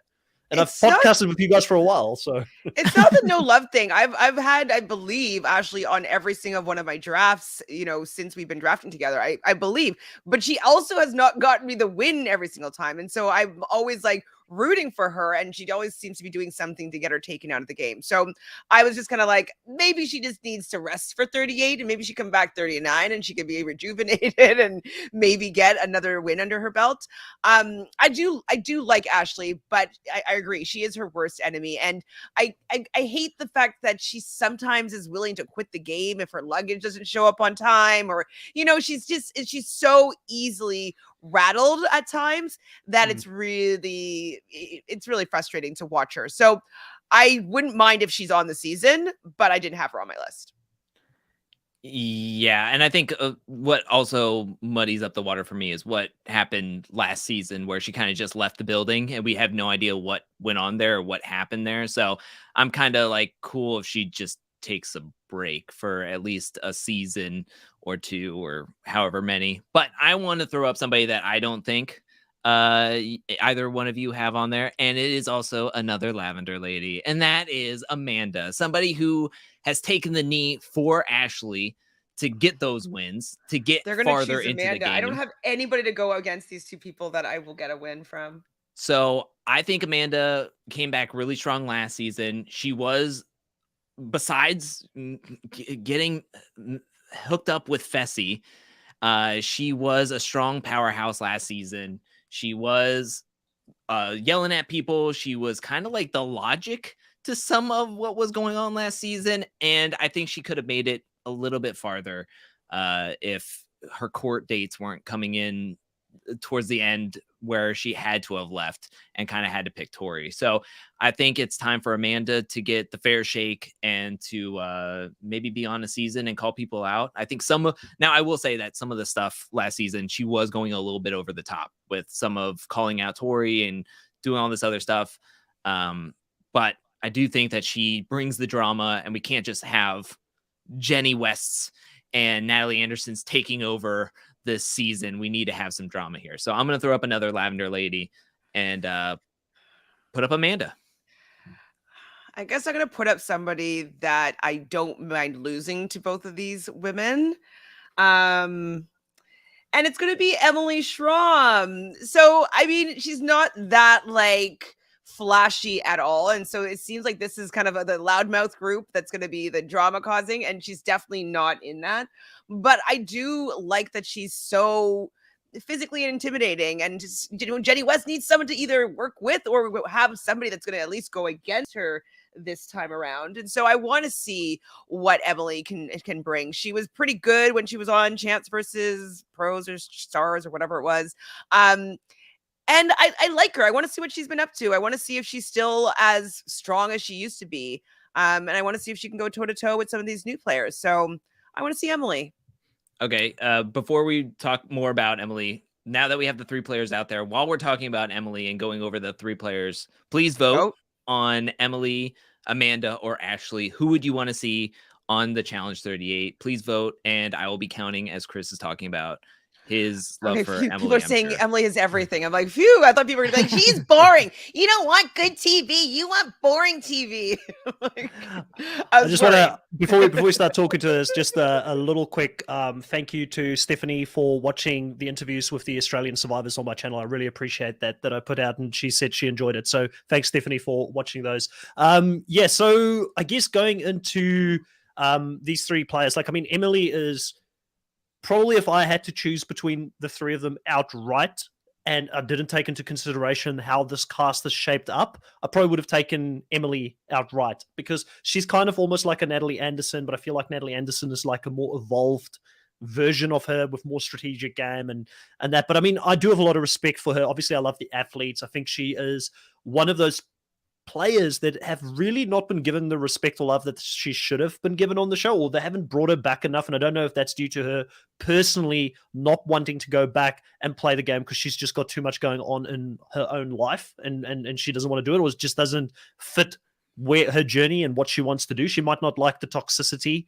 that it brings, similar to Chantele. So I mean, there's many reasons why she maybe didn't come back, but I do like her as a person. But I do think for how this cast is shaping up personally, I would probably lean towards more Amanda or Ashley due to the drama that it would Can I bring. take Ashley over Amber B?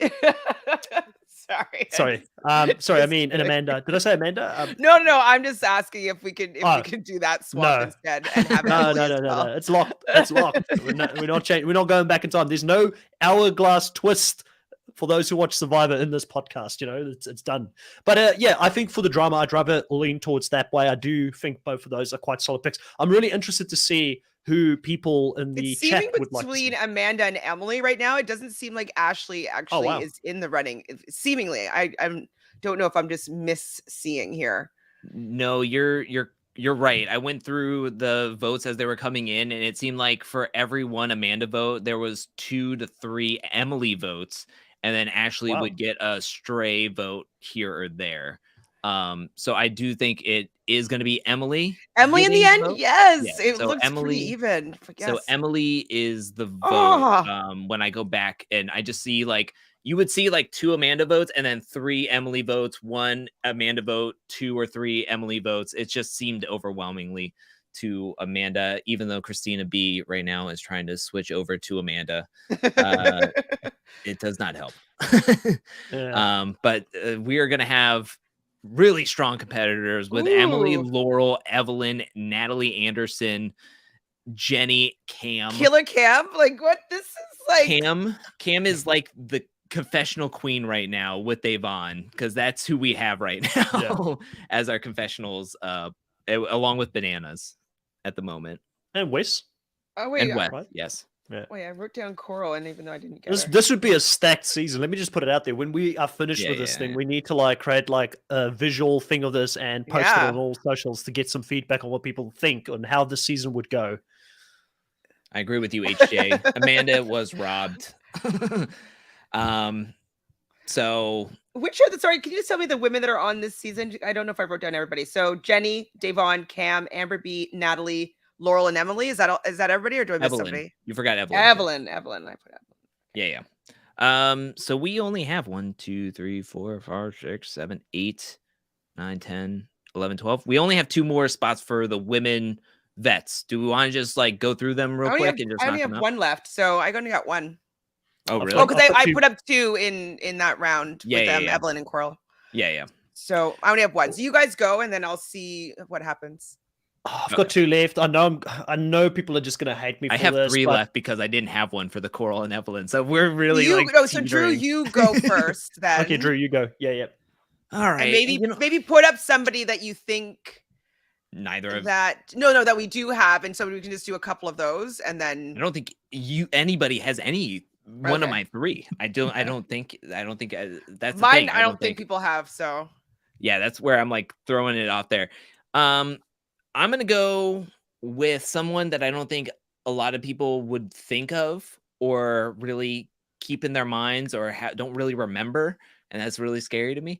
But I'm going to go with Avery from Battle of the X's 2 and then also Rivals 3. She was partnered up with Leroy, but Leroy had a problem with his back and then they had to be pulled from the game. But on Battle of the X's 2 with Johnny, her terrible partner that was so mean to her, she was actually a really strong competitor in the game. And I just didn't think that she got a fair shake. I mean, I think she should have gotten at least another callback for Invasion of the Champions after what happened with the being medically DQ'd via Leroy in episode 2, and she was never asked back. So I want to throw Avery out there as somebody that we haven't seen in a while, and a lot of people may not remember. I definitely remember her. I definitely remember her season with Johnny and being like, man, he's a jerk. That's the same season that he like banged Nani on the couch. Or on the daybed or whatever. That was Free Agents, I believe. Oh, well, that guy. Anyways, I didn't have her on my list. I do like her. I wouldn't mind seeing what she can do. Oh, I thought that someone said like, I'm out of here because of your pick. Yeah, I mean, I never thought about her, but she's an okay pick. And this Troubled Curls is correct. That Real World season was that's insane. With Naya and Oh my god, no, Yeah, season. Whew. that season, that's the season that I have not seen any like full episodes of, but I've seen a ton All of the clips clips. from everything, from the Jordan and Nia incident, from Nia punching Avery in the back of the head. There's a lot going on, but yeah, I just Jessica. remember her and Nia going one-on-one in that elimination with the carabiners, and they had to grab it and then try to like stick it on one of them. Like that was they were out there for like 80 to 90 minutes just sweating bullets. Like I just think that she did not get a fair shake after losing that elimination to going home medical DQ and then thrown out there. So that's why I put out Avery. All right, I'm happy to put someone up against Avery because I don't remember her that well, so I can't say too much about it. But I'm happy to put someone up against her that I think not all of us would have. I don't want to put the other, like I've got two people left, but I feel like one person could maybe just blow her out of the water. So I want to put somebody up that maybe this person could probably blow out of the water as well. So I feel kind of bad because I feel like both these picks probably have a big fandom. But I'm going to go with none other than Devin Simone, who's currently doing the after shows for the challenge. And I've just really enjoyed her networking with people. I think she would go back with a lot of friends potentially now that she's still around the challenge and within the inner circle. She probably could be better fitted for an all-star season rather than this due to the fact that she's got so many connections now.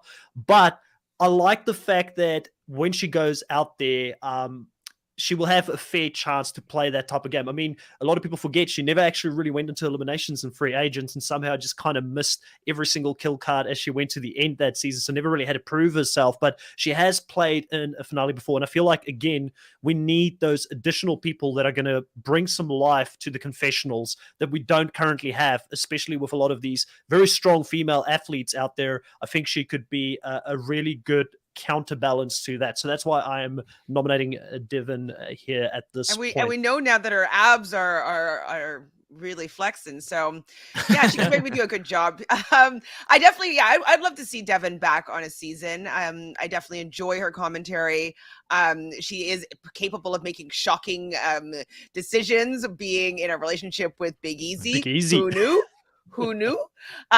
She was able to make that moment with the burial scene of her wig. I think it was Tamara. So she's there for the fun and entertainment. I even saw her recently on the Housewives of New York. She's working in New York, obviously, as a matchmaker, and so like I want to see evolved Devin and see what she's going to be bringing to the table this time around. So I would love to see her, and I'm gonna ask if I could choose not to put my person into this group since I only have one person left. Yeah, okay, that's fine. Yeah, Thanks. that's fine. So right, so is that the vote then? Devin versus Avery. So Devin versus Avery, someone who is clearly still in the challenge realm and somebody who is somewhat forgettable. But everybody in the chat, vote either Avery or Devin Simone. Please vote now as we are trying to I guess this. I wanted to say, it's funny how in the beginning of the podcast, you said we didn't have enough females that we picked early on, and now it feels like we haven't gone back to the veteran men for ages, and we're kind of like skirting around that. Am I right that we only have maybe 3 veterans at the moment 3 for the men? Vet men, correct? Left. 3 left. Well, yeah, both so left and picked. So yeah. Yeah, so I'm really interested because I feel like there is some big picks still up for grabs potentially on that as we probably move into the next section here. I don't know if we want to dive very quickly into the prospects because the prospects is going to be it's going to be an open field, right? People may not even know, and that's the other thing as well, is I could have put in some international flavor to it, but I was true. I have to respect the crowd, and maybe a lot of them don't know who some of these people are, so I kind of kept it to US only at this stage. Yeah, how's the votes looking? That's true. Right now, Devin looks to be winning landslide. in a landslide. Yeah, I see a few Averys. I respect the honorable mentions, but yeah, it looks like Devin is going to be on this. What a cast!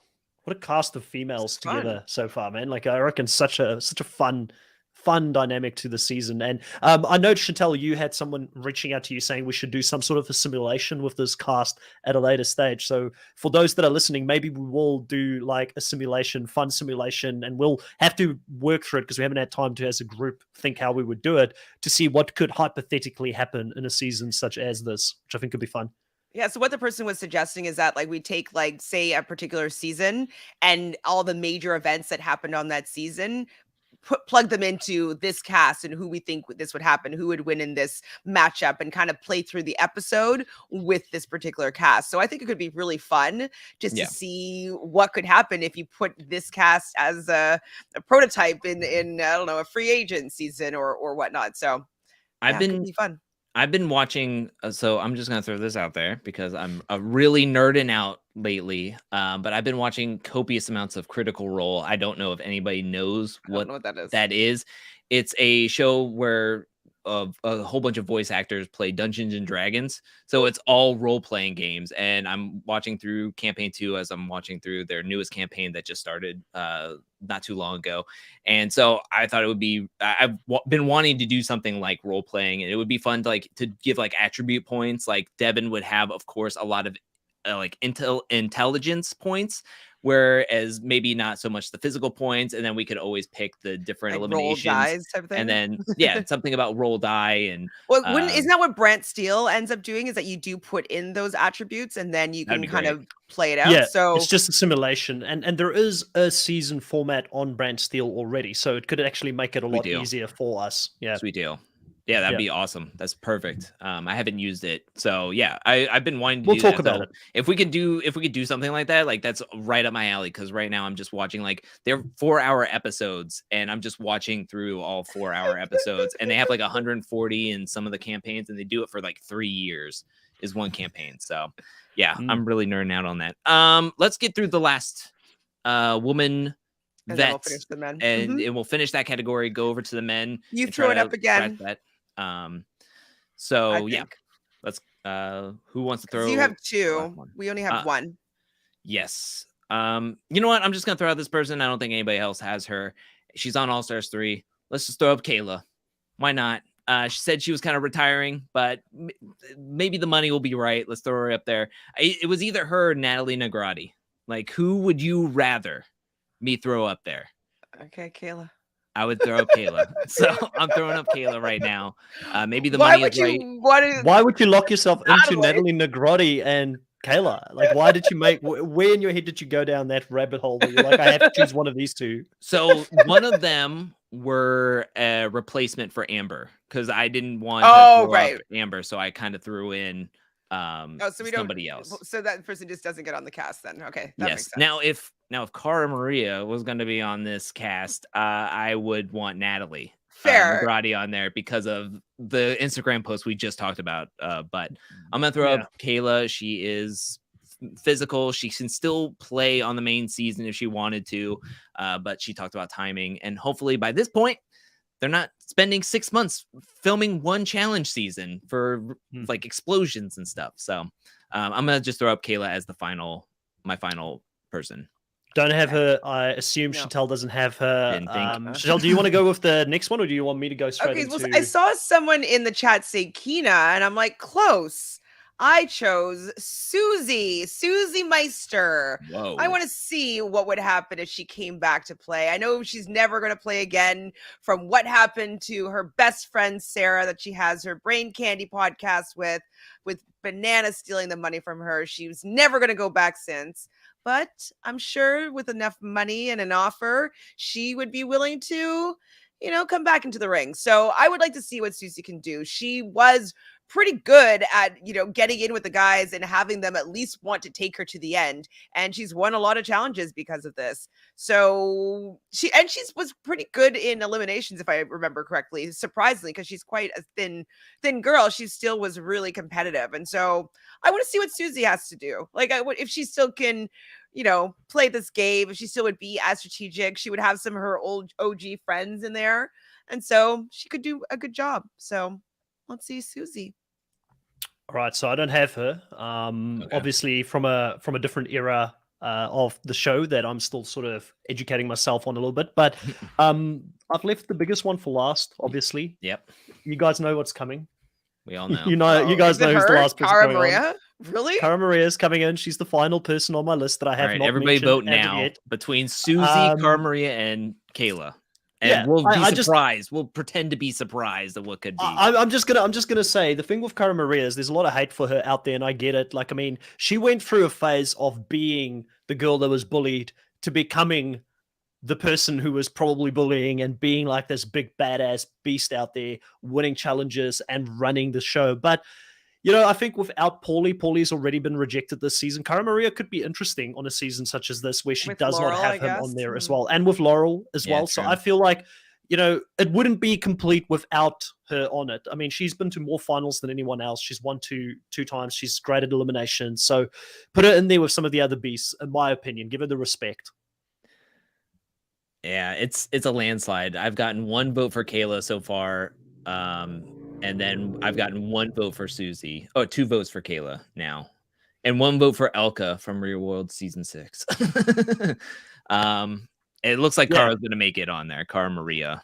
Well, I feel bad. I didn't plan it in a way because I can see a lot of ways where people would not have voted for her. I didn't plan it in a way that I didn't know your last picks were going to be that. And that's how it goes. I didn't know it's going to be that out there. I feel like you just have to give respect to where respect is due, and she's Next time we do this, like, you guys are going to be annihilated. I'm not going to lose any of my people. Like, I feel good. Do you realize I only more lost one female? I only lost one female out of all my picks for this vet section. Wow, really? The vet section? Yeah, only Ashley. I lost 2. I'm happy with that. Well, I feel like I don't know where you put Davon, if you put her as a vet or if you put her as a competitor, because I had her as a vet. But whichever it worked. Oh, that's why things were messed up number wise. Okay. Ooh, Yeah. That would be a great one to do. Next time All Stars 4 is kind of like maybe All Stars 3 is wrapping up off season. We should do an All Stars 4 casting. And then it's only the old people. Yeah, only old people. Everybody born in the 70s or 80s only. We have to come up with better, like parameters for that. But yeah, we could definitely come up with something like you have to pick a few people from a certain era. Like you have to have a certain number of people from seasons eras. 1 to 10, 10 to 20, 20 to 30, or whatever. That could be that's fun. Yeah, that'd be fun. But we're still on this one because we're still going through the men vets section. We have 3 men left to put on this cast list. We're already past the 2-hour mark. Let's see if we can do this under 3 hours. We can. I believe in us. Yeah. And thank you for everybody that's still here with us. Yes, I hope thank you so much. I hope you guys have got coffee, you got the popcorn, the snacks, especially with, Drew throwing out Jenny Lee as an option. I mean, I would never do anything that crazy on the show like choosing Jenny Lee. I mean, I hope you guys are enjoying this entertainment 2 hours in. I love how you shade me when you have mustard all over your face.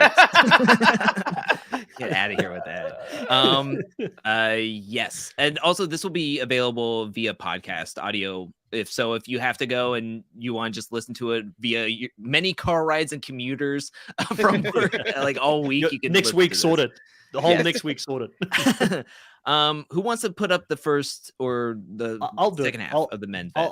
I'll go straight into it. I don't know if many people are going to have this person on. I feel like I might be the only person, but again, we're going to see this person on All Stars this season, and they were my number 1 pick for the guys. I'm going to put up Jordan Wisely as a vet that I would like to see come back. Again, obviously, I like what he brings to the show. We've got Laurel on the season. There's a bit of messiness potentially between them that we're hearing about. So that could make its way to the show.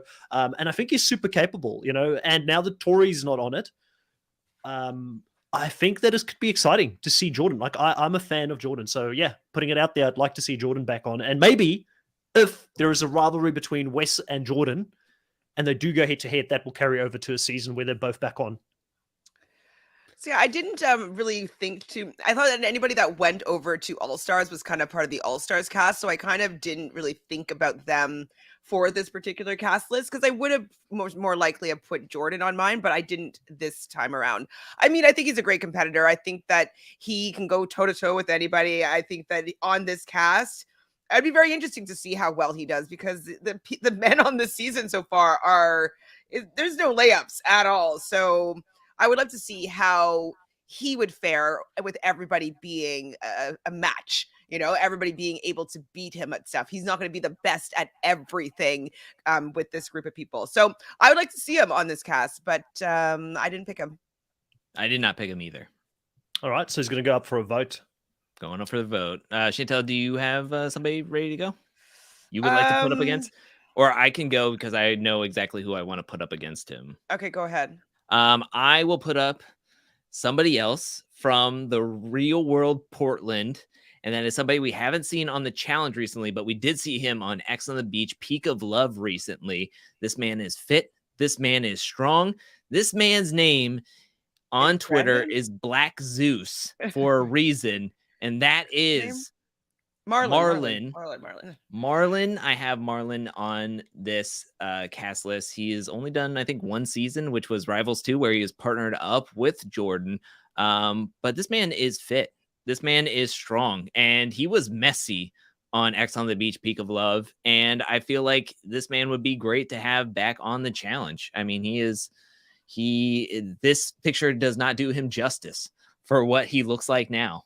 He is way bigger. Zeus. He is way thicker, and I think he deserves to be on another season of the challenge. And it seems like he's doing a lot more interviews where he wants to be on another season of the challenge or is willing to do another season of the challenge. So I will put him against his previous partner, Jordan. Yeah. Who wouldn't want to be on the challenge with $500,000, $1 million prize money these days? I mean, I think I would everybody go wants on a it piece of that even if pie. I was gonna suck. Like, absolutely, Yeah. I'd go on it and I'd just be like really entertaining so that they'd invite me back. There's one person that like could go up against this group, but I don't think that he'd win. So I'm gonna see what happens with Darrell as a pick. I know I said I wasn't going to venture into the All-Stars, but like he's also still on the main season, so I think he's still kind of in contention here. Do you guys both have Darrell? Don't have him. No. Oh, so Darrell could actually go. Oh my gosh, this is terrifying. Darrell versus Jordan versus Marlon. Yeah. Well, we know Darrell. Poor is Marlon. one of the- Like, that's my opinion about that, because if you look at it, I just don't think Marlon stacks up to both Jordan and Darrell. I'm more interested to see where people will lean between, and I could be wrong. People could completely. I don't watch the other shows that he's played in, Marlon that is, but I feel like Darrell and Jordan, just based on the challenge alone, would be the two. So let's see the vote. Let's see if Marlon is not even going to have an option in this. And please vote now for either Darrell, Jordan, or Marlon to be on the Challenge 38 cast as we talk about Darrell. Last season we saw him in was Double Agents. He seemed like he was ready to go the distance with Amber, and then he went up against Corey in a foot race and did not win. But he's been on All-Stars. Production screwed him over there, I think. Yeah, he's been doing a great job on All-Stars, and he's about to be on All-Stars 3 again, like another All-Stars season. So he definitely is looking fine as ever. I think he's more than capable of making it to the finals on the main show or the regular show or the All-Star show and being able to win. So I think all three of these players are really, really strong. There's definitely a few votes going in a few different directions here. I'm seeing a lot of Darrells, I'm seeing a lot of Jordans, I'm seeing a few Marlons as well, so he's not completely out of it. Yeah, it's a tough one. I don't know. Flip a coin between these guys. Actually have to count because it's kind of even. Not Marlon is not really in the running, but the other two are pretty even. All right, let's have a look. I'll do the Darrell. Somebody else do. Or, do you want to do Darrell? I like Chantele. You mentioned Darrell, so you count him. I'll count Jordan. Don't worry, guys. I'll count Marlon. I'll count Marlon. Wait, no, you count Marlon. I'll count Marlon both.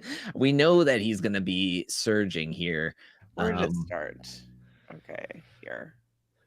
Yeah, it's gonna be an interesting one. So I did not come into this cast assessment or draft assessment thinking that I was going to see Darrell and Jordan go up against each other in a vote. So that kind of shook me to the core, to be honest with you. And that's no shade to Marlon. I just have only seen him in one season, so I can't really talk to him too much. Yeah, he's only been on one season, but I thought I would give it. I would send him out as somebody different that we haven't seen in a while. As my voice cracks there, because I'm just. I think I saw 16 Darrells. Dang. 12 Jordans. 12 Jordans. Oh, I saw 8 Marlons. I'm serious. I saw that many. Yeah, Marlons. so I think based on that, Darrell is in. You've got him in the cast. Darrell is in. He is locked in. I actually thought that you guys, at least one of you, would have picked him. So then, Yeah, I did consider him. I definitely did. And then I was just like, I don't want the whole All-Stars cast, you know? So for me, you could flip a coin between, like, I think both of them, Darrell and Jordan, is great picks. So you could flip a coin for me. Yes. Chantele, right. do you want to go next? And then I'll take the last Batman. I'm gonna go like who's someone I think that we'll all have, but maybe we won't, just because like the Darrell I thought we'd all would have, or maybe at least two of us. So I mean, can we have a season without CT? He's probably not going to actually be on 38. But I still am interested to see what he could do, especially with this group of people. He has a lot of people that are not going to be scared of him to go against him in elimination. So he won't be able to just skirt by to the end, or, you know, he'll actually have to go down there and probably prove himself. And so maybe I need to see Johnny Bananas, Wes, and CT on a season together. Are they going to work together? Are they going to be working against each other? I think they're all such major powerhouses that it would be interesting to see how they all choose to work the game and see if any of them can come out on top. So I would like to give CT that shot to see if he actually is the greatest of all time, because he would be going up against his two other greats. Yeah, I've got him. Everything you said. I mean, what can you say about CT? The guy is a legend. And also, the thing is, I want to see if he can do it 3 times in a row. I want to see if there is a possibility that he could do a 3-peat. I don't think with this cast it would be easy, but I would love to see him try. In any case, Drew, over to you. I do not. As I said it 2 hours ago, yeah. I did not put CT or Corey fine. on there, just because they have made it known that they are not going to be on the next season. And now I'm just looking at the last 2 players going like, who do I want to lose? Because nobody's going to beat CT. Yeah, I mean, if we're looking at this fantasy cast, of course I would want CT on here. But if there's going to be a season, he's going to take a season off. It would be this season. It would be this season. He'd be like, who else did you call? Click. Like, call me at 39 when you get another batch of like 17 rookies on a 19 season cast. Yeah, no, I really no one's going to bad. call him Uncle CT in this season. I can tell you that much. He's going to be no one's uncle. You know what? I'm just going to lose them. And this is the third player. This is the third name that I was going to say, that I was correct in the first 2 in saying Tori and Jen Lee were the 2 people that people were going to be like, what? I'm out of here. This is the second. This is going to be the third player that I know is going to get people. And I know, and you know what? I have one too. I have a it's fine if he gets blown out of the water here, because maybe everybody wants to do it. And if we do, we can just wait and I'll say the other person's name. But this person I put on the list because of the way I set my people up, set my cast up. I don't have other people that he has worked with in previous seasons. And I wanted to see what he could do if he was solo / with people that don't necessarily have his back 100% no matter what he does. He doesn't have his confidants in here. And I think Kristen knows exactly who I'm gonna say, and there's gonna be a riot. I'm gonna say Fessy's name and put him on here because there's no Josh, because there's no Casey. They're out of here. I did not put them on this list. I had Michelle, Amanda, very messy for both of them. Tori, messy with all 3 of them. And I was just wanting to throw him on here because he does not have his Big Brother people. We don't have a ton of Big Brother people on here. And I'm just throwing him on there to see if he can flounder. Well, this is the matchup that he wants against CT right Bananas, now. Tony, Wes. They will throw him against Kels. They will throw him against CT and see what he is made of. And you know what the challenge producers would do? They would be saliving. They would be foaming at the mouth, knowing that, Bananas will throw CT and Fessy against each other. And we'll make sure it's a hall brawl. We'll make sure it's something physical to see who is really. And yes, there are vomit emojis happening in the chat, and people are calling me a liar, and people are not happy. Full name, Andrew. I'm just happy. I felt like I was going to real. be the most hated person here in this podcast mentioning Paulie's name, and you went there. You went one step further than me. You were like, Chris is going to go there. I'm just going to go that little bit lower, and I'm going to put Fessy on this season. And, I'm okay with it because he's going up against CT in a vote. So I feel very confident he won't actually make it onto this season.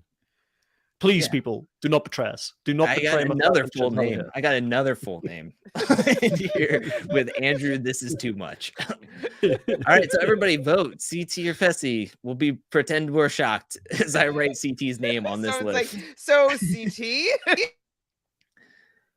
Oh, wow. You actually shocked me there, Drew. I never came into this thing today here thinking that Fessy was going to be mentioned to go in. But listen, it's interesting. You put him against CT. I don't think it's going to go your way here in the votes.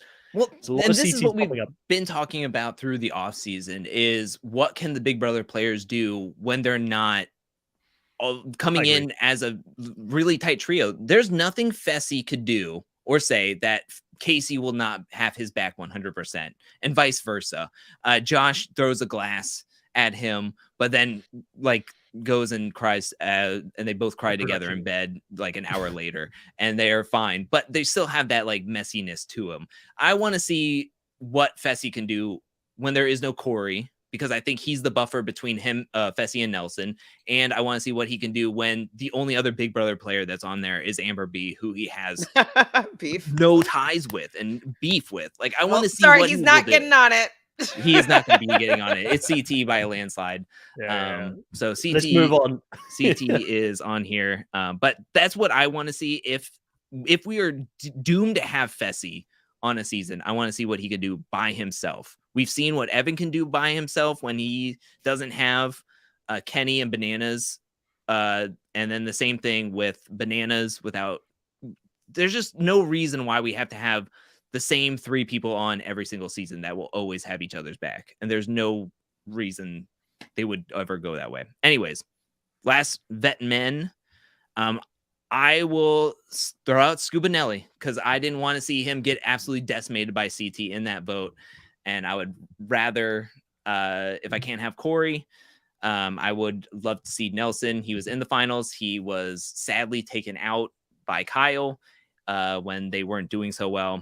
Also, can we have a little bit more sound bites? We need to see what's going on with the long squares and the audacities and everything. So I want to hear more Nelson say bad stuff, he has some risky OnlyFans content floating around out there. I was like, Nelly. Okay. Also, he brought a lot of drama with hookups last season, so he does bring the messiness. Throwing that out there, but does anybody else have Nelson? And if not, who do you put up as your last pick? Since we mentioned the other person that I'm going to bring up as my last pick, I've got Kyle, who took him out in last season as my pick here. And I know Kyle is one of the newer players, but he's now, funny enough, been on for quite a lot of seasons consecutively. He's famously said he will come every time they call for as long as he can. He's a new dad. He'll probably want to make that money. And what I like about Kyle, again, in a season where there's a lot of really good physical competitors, he is going to bring the comedy. He's going to have the great confessionals. He's going to be the snake we love, that type of thing. He is also very self-aware. I remember him going up against Josh last season where he said, people at home are shouting for me to get this dub. So he knows what the fans want and he's playing for the fans. So due to that, I'm a big fan of Kyle. I enjoy him on the show. So yeah, I think I'll steal Nelly and bring in Kyle against Nelson here. Shocked and appalled. Wow. I love Kyle. I didn't put him on this list. When I was looking at the vets, I was kind of looking more so for people that we hadn't seen in a while. And so he just didn't really come into my mind as somebody that I wanted to take one of the vet spots. And so I like Kyle. I think he's great. I would prefer Kyle, I'm sorry, Drew, over Nelson on a season. But he is not who I picked. Who do you And have? I think I'm going to lose my person, but I would like to see this person back again. He's from the past, but he did have a lot of drama in the past. I'm going to go with The Miz. Wow. I just was like, I was scrolling through and I was like, who do I want to see again? And he was just on Dancing with the Stars, and I actually liked him on Dancing with the Stars. I thought that he did a good job there. And, you know, I was kind of going for Blast of the Past, and if Coral was on that season, maybe that they're going to, I don't know if they're on good terms right now or not, but like they definitely had their own beef that they were kind of working through in different seasons.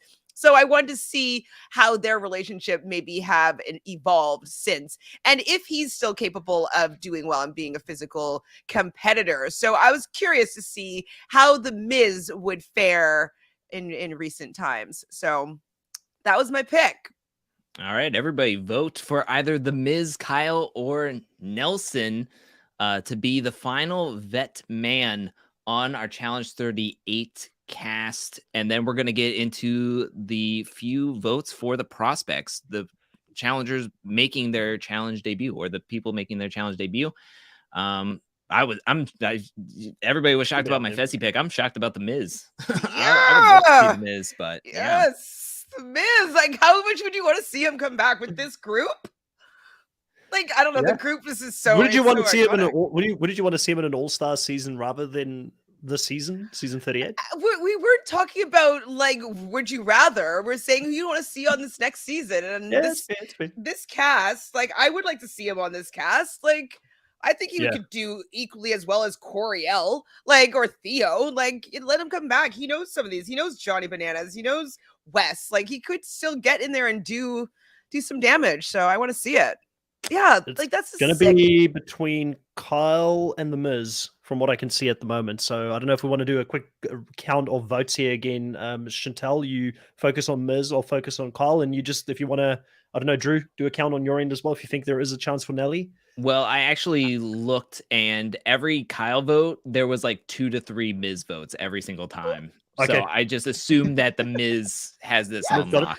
Wait, Baby Eyes has question marks. Is that good or bad? I don't know. Baby Eyes says they're going with The Miz. So I don't know what they're questioning, but they have clearly picked The Miz. Yeah. Oh, listen, I'm happy I've got 3 of my guy picks in there. It's also the 3 most predictable ones, but you know, I'll take it. I'll take it. Prospects. This is going to be interesting because I feel like there's such a open table for you to choose anyone. And I think I saw 23. Yeah, that's enough. Okay. No, I think you've got it. I think you've got it. Yeah. The Miz is coming back. He's coming back. Fuck yeah. The only person I lost out of my boys is Landon. Yes. Wow. You were so I was on the money with the females because I only missed 1. And you were on the money with the men. You only missed 1. I think it's also the timing, though. Yeah. All right. Yeah. All right. Let's get into how are we doing this prospects thing? I didn't put a lot of thought into these, so let's go into. I'm going to put out somebody that I think somebody has on their list, and I'm going to put out Jonathan from Survivor 42, the newest season. He is big. He is strapping. He has been on endurance. He has an anger problem, it seems. Like, he gets annoyed very easily. Luckily, he could eat the whole challenge house if he wanted to. I just think that he would be fun to see on the challenge and give Fessy a run for his money and destroy anybody in a hall brawl or any sort of elimination. This dude carried a ladder in the ocean, a giant ladder, not like a little step ladder. He carried a whole ladder. So I have him. Forgot about him. I kind of felt like maybe Chris would have him on there, so I put him on there. So if I thought about him, I would have picked him. He didn't cross my mind. And here's the thing with him: he's been tweeted at by fans who are very enthusiastic about the challenge, and they've said, "Hey, would you do the challenge?" And he said, "Yes, that's right up my alley. I would do it in a heartbeat." So we know this guy wants to come and play, and especially when you're looking at not this specific cast, but what the producers are doing currently with just, you know, penciling Fessy's name in at the top with ink so you can't erase it. I think he would be someone that would be a great counter person to go up against them, and he's just all around really good. So I think, recency bias. I second your vote on that one. Can we just because I don't want to lose my person. And guys, I mean, obviously Jonathan is fabulous. I'm gonna have to put up, and he's a little bit older, but like he's the best. He's kind of been brought back into the lexicon of conversation about the challenge, and that is Tyson. I want to see Tyson on the challenge. And we know that he went out for CBS, the challenge, and that could possibly, open their eyes to maybe bringing them on in the main season. And if he's probably still in really good shape. I know he plays pickleball. He's always strategic. He's always entertaining. I think that he would throw a wrench in, he'd probably be annoying to Bananas and West because he wouldn't just listen to what they have to say. They're all around the same age, which is, I think, also think is really good. So that like they might even be fans of his. And so I think that he could be set up strategically and then he could go against these people. Like, I think that he could really make a little bit of a mess on the plans of some of these super old school vets. And I love Tyson. The reason I know I was between Tyson and Jonathan for my second pick. So it's funny, I just didn't go there because I was like, he's fresh in my mind. He's going to be playing CBS. But because he is playing CBS, I kind of went the opposite way. And I thought, let's get someone in that is not on one of the seasons that we're going to see right now and that is being filmed or just finished filming. So I ended up going against him. But he's a solid pick. I do think that Tyson is better suited for the challenge CBS at this stage. Because the reason for it, and my thinking here is that exactly what you said. I think if he goes in to a season with so many legends of the game and the challenge as a newbie, I feel like he's being set up to fail early on because I don't feel like people are going to get him to run anything or go deep into the game. Like, I would still love to. It would be such a. What if they're fans? What if Johnny Bananas is a fan of Tyson? That's a very big possibility. Johnny Bananas is a fan of Johnny Bananas. Let's be honest. He will do what is right for him, not Tyson. So I just don't know about that. Real quick, I just want to throw it out there. Please vote on either Tyson or Jonathan. Oh my gosh. Between those two Survivor players, let us know who would you like to see on the Challenge 38 make their challenge debut. I guess Tyson is technically making his challenge debut on the Challenge CBS. He just so please vote as we're chatting about Survivor. If he wins CBS the challenge, would you think that he would at least be in contention to play on MTV's? Question. I think there could be some bridging that could be done. I just feel like if I had to choose between the two, I would definitely choose the player I suggested because I'm just kidding. I think so as well. And that's nothing to do with Tyson. Tyson is amazing, but it's just thinking about who would have the best chance in the season. I think Jonathan would have a better chance. I mean, he would just be there. I'm sure that they'd pick him up and he'd just be their pit bull and they'll just like send them out and like, okay, take that person out. I don't really see him really being that strategic. You know who else had a really big temper when they were younger and was a physical beast? We may call him an uncle right now. CT.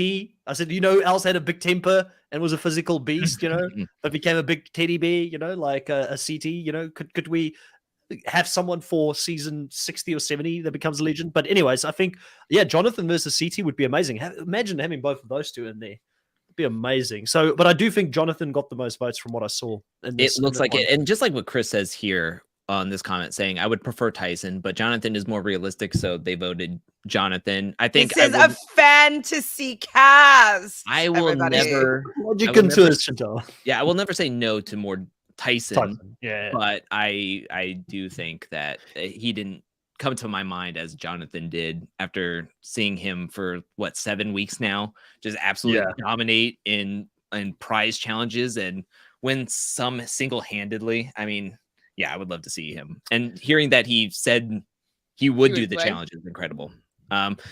Let's do the I want to do, while we're on Survivor, I want to do the next one because it's another Survivor player for a female that I would like to see come and play as a prospect. I don't think anybody would think of this person, and you'll definitely know who she is when I bring the photo up.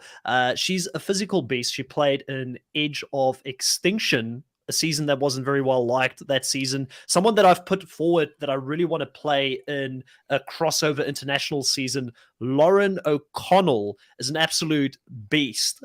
Physically, she actually carried a lot of the men in her season. Like, I saw highlights of her recently pushing Wardog over obstacles when she was doing it. She was the main thrower. They were clutching challenges for them at the ending with her arm rocketing everything when she was throwing obstacles over and things like that. So I think Lauren O'Connell is someone that would fit really in as a young, good-looking girl. She would be able to flirt with the guys. I do think she's got a great strategic mind because she's the understudy of Kelly Wentworth, who is her idol. I could have gone with Kelly Wentworth, but I thought, nah, too big of a name. I want a true prospect, a true new person that isn't as well known to go into the season. I think she could do extremely well if she was on the challenge. I do think that most people, if they don't watch Survivor, won't know who she is, but take this, I guess, with a grain of salt. She was the most physical person in her team. She was better than any of the men in her tribe when she played that Survivor, and I think therefore could hold her own if she went up against the boys club that is in the challenge. And that's why I voted her as my prospect. She couldn't even go up against Laurel, or I don't see her going up against Jenny West, Natalie, Cara Maria even. Okay, I don't really remember her stats like you did, but she was a beast. She also won some immunities that season against some fierce competition. So she went up against Joey, amazing, and beat him, and he's supposed to be one of the best. Didn't she do a bad idol play? What was her thing? What happened there? She didn't do a bad idol play. She had an idol in her pocket, and because of the Edge of Extinction, which we all hated, Chris, who went to, funny enough, Chris, always the Chris's, right, that messes everything up. He got back into the game after having been voted out, and then because of the information that was given to him by Kelly Wentworth, who she trusted, he used that to his ability, information that he found out of the game to gain her trust and get her to play the idol on him instead. So I feel like it's really, really results focused because the Edge of Extinction, you get all That's of the all I information remember is didn't something bad happen with an idol? She gave him the idol and ended up her being her end of her game. But again, it was in very, specific circumstances where the person who came back had all the info of all the different allegiances and could use that to his advantage to be able to get that play from her. So again, I think she deserves more credit. I don't know how Someone many said she people played a watch it. fake idol. Is that true? I don't think she played a fake idol. I don't remember that. Could be. I don't really remember that season. I remember hating it. I didn't even watch the finale just because I kind of got spoiled. I was watching it on like a streaming, sorry. And I remember going to the episode and it's just started off with like the finale portion of it. I was like, what? And so I saw Chris Underwood's face and I was like, oh, okay. Well, I don't need to know this because it was him. It was like at the after show, him winning. And I was like, okay, that's terrible. So I definitely didn't really enjoy this season in how it ended. And it made me really forget everything that happened up until there. So she wasn't even a thought. Kelly Wentworth was someone that I considered, but I didn't even think about Lauren. So. Yeah, no, I didn't have Kelly or Lauren. So I'm going to then stick with Survivor for someone to go up against her. I don't know if everybody will know her, but they will know her mother. And so I'm going to go with Nina Diaz Twine because she was robbed most recently on the season of Blood versus Water. She was amazing. She really was making that season. And unfortunately, she was medically evacuated because she hurt her ankle coming down a slide in, a combat.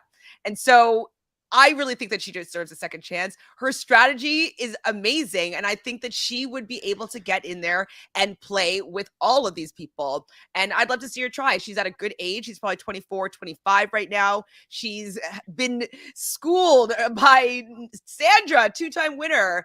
I would love to see what she could do on the challenge. And I think that this would be a perfect time for her to get into this franchise. So, Nina.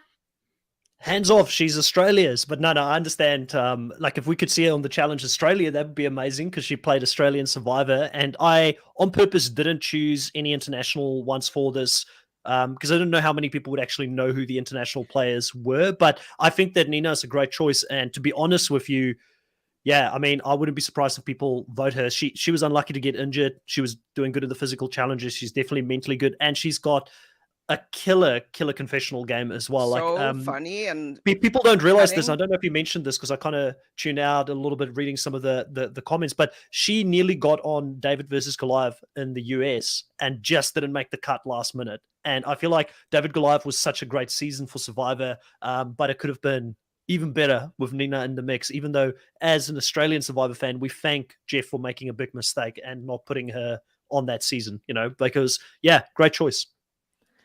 Yeah, I did not have Nina on my list because I have not watched that season, but I'm happy She's so good on it. she did So well. good. I'm happy to hear that she did well in that season. She was or the at least star of the season. Her and her I'm mom were the stars. Absolutely. very happy to hear that.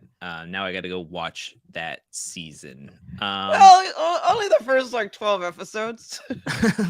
Well, I'm not saying right now. I'm still working through like 140 episodes of Critical Role. of Anyways, Dungeons and Dragons.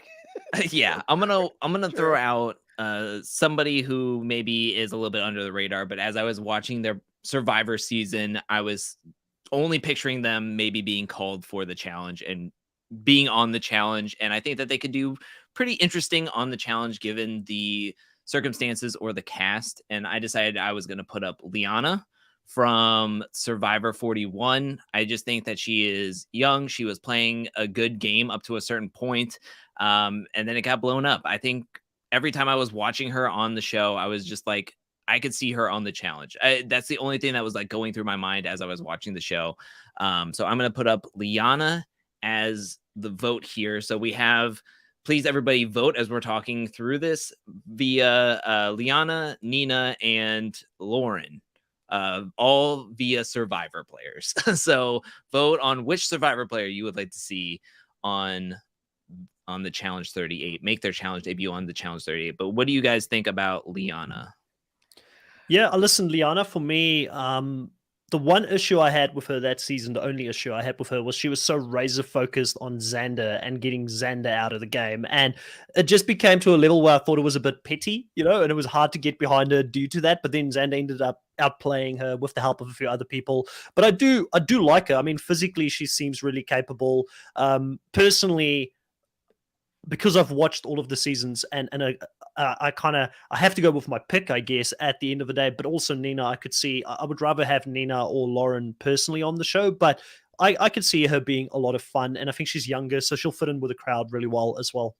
Chantele, any thoughts here on Liana? Yeah, I agree. I would rather have Nina, well, Nina for sure, but Nina or Lauren over Liana.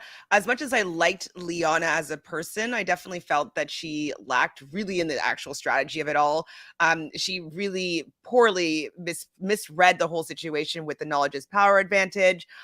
She was, as you said, laser focused on Xander when she really should have pivoted and really focused elsewhere. It wasn't shown on this episode, but from all the exit interviews, we learned that it was because of Liana that whole flip happened that got her biggest ally out, where she was up against Shannon in that vote. And that is because she told Shan, even though Danny had already told Shan about the plan that they were planning on taking out Ricard. And so when Liana told Shan, it was after the fact. And with that information, Shan's thinking that the plan changed from she talked to Danny. And so with Shan or Liana sharing that information, she actually blew up her own game, her spot and Shan's spot. So I just don't trust her with like the strategy portion of this game. I don't think she won any individual immunities, so I don't remember if she's particularly athletic. I think that she was decently good at swimming. But I think I've seen enough of her right now. Like, I would rather see Shan in this cast as opposed to Liana if we were like between the two of them. But she's an okay pick, but I didn't have her on my list. It seems pretty divided in the votes. I don't know, Drew, if you've kept an eye on that. It actually seems quite split between the three of them. I think there is a few people that are supporting Liana in this vote, and then there's a few Sandra Juniors coming through, and I've seen quite a few Laurens as well, which I'm surprised there's a few people that remember her. Yeah, I was counting, and it looked like Liana slightly was ahead over Nina, but I think that's because of available violence. how available the and also the show. Like, I mean, I yeah. don't think a lot of US audience would have seen the Australian Survivor version to see what Nina's But they like know personality. Sandra, and this is Be Sandra's blindly loyal. daughter. Be blindly Like, loyal, guys. If you like Sandra, you would love Nina because she's Well, that it's epic. Sandra. It's Sandra, exactly like Sandra, but imagine Sandra that's kick-ass at challenges. That's who she is. Basically. Right, So, I mean, exactly. it's like even a better version of Sandra. And the only reason she probably would have struggled if an injury didn't take her out would have been because she's Sandra's daughter.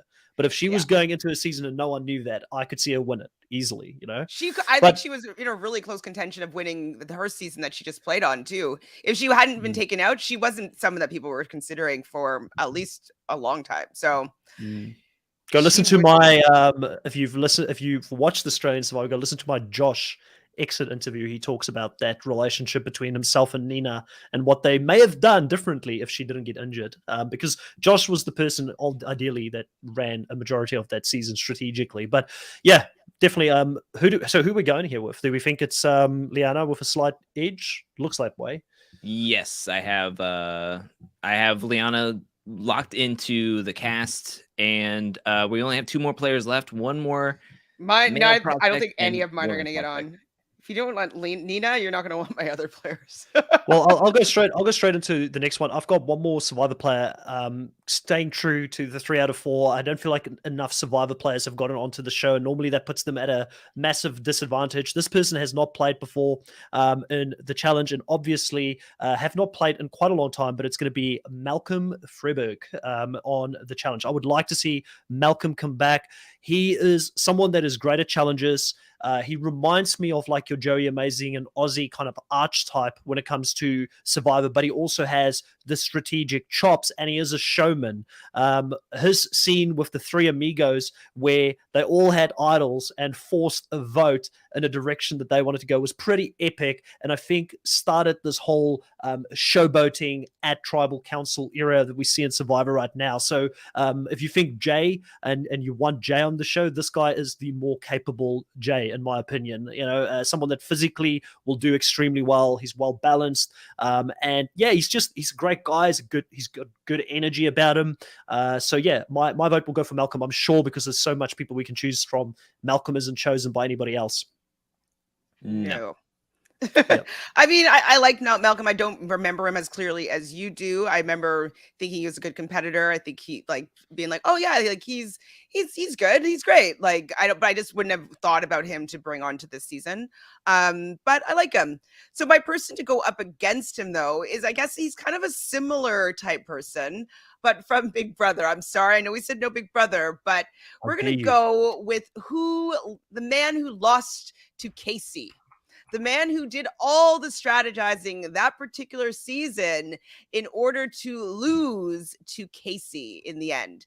So I would like to see Tyler Crispin having taken a little shot at playing the challenge season 38. I think that, he came back for All-Stars and he didn't really have a great job on All-Stars, but his girlfriend right now is out doing CBS the challenge. And so, when she comes back, maybe she said that she had a great time. Maybe he'd be interested in coming on and playing one of these shows where he's going to be able to be super physical, but then people are going to appreciate that he has strategy and that he wants to make different moves. So I want to see if he can handle being on the challenge, because, people think like, oh, comp beast on Big Brother. I want to see if he can be a comp beast on the challenge, especially against these heavy hitters that we have this season. So let's see what Tyler can do.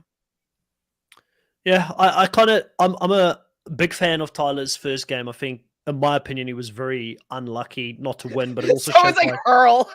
A social game is really important, but Tyler really didn't do himself any favors when he came back for All Stars. The one thing that's interesting about Tyler is that he got as deep as he did that season with going out of his way to self-sabotage the whole time, but people still liked him enough to get to the point in the game where he got. So I could see him fit into this season, but again, I feel like if people do vote for Tyler over Malcolm, it secretly means that people want more Big Brother players on the challenge.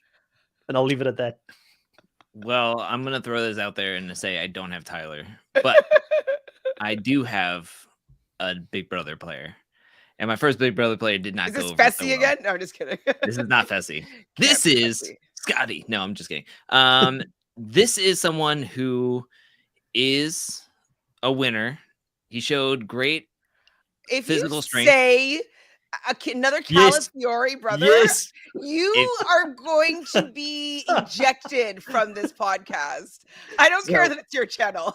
You're gone. He is physically strong. He's politically strong. He was socially great on his season. And I do think that he would fit in well on the challenge. And that is Xavier from Big Okay. Brother 23. He's on the Big Brother CBS, but I have Xavier as the person that I would like to see on the challenge.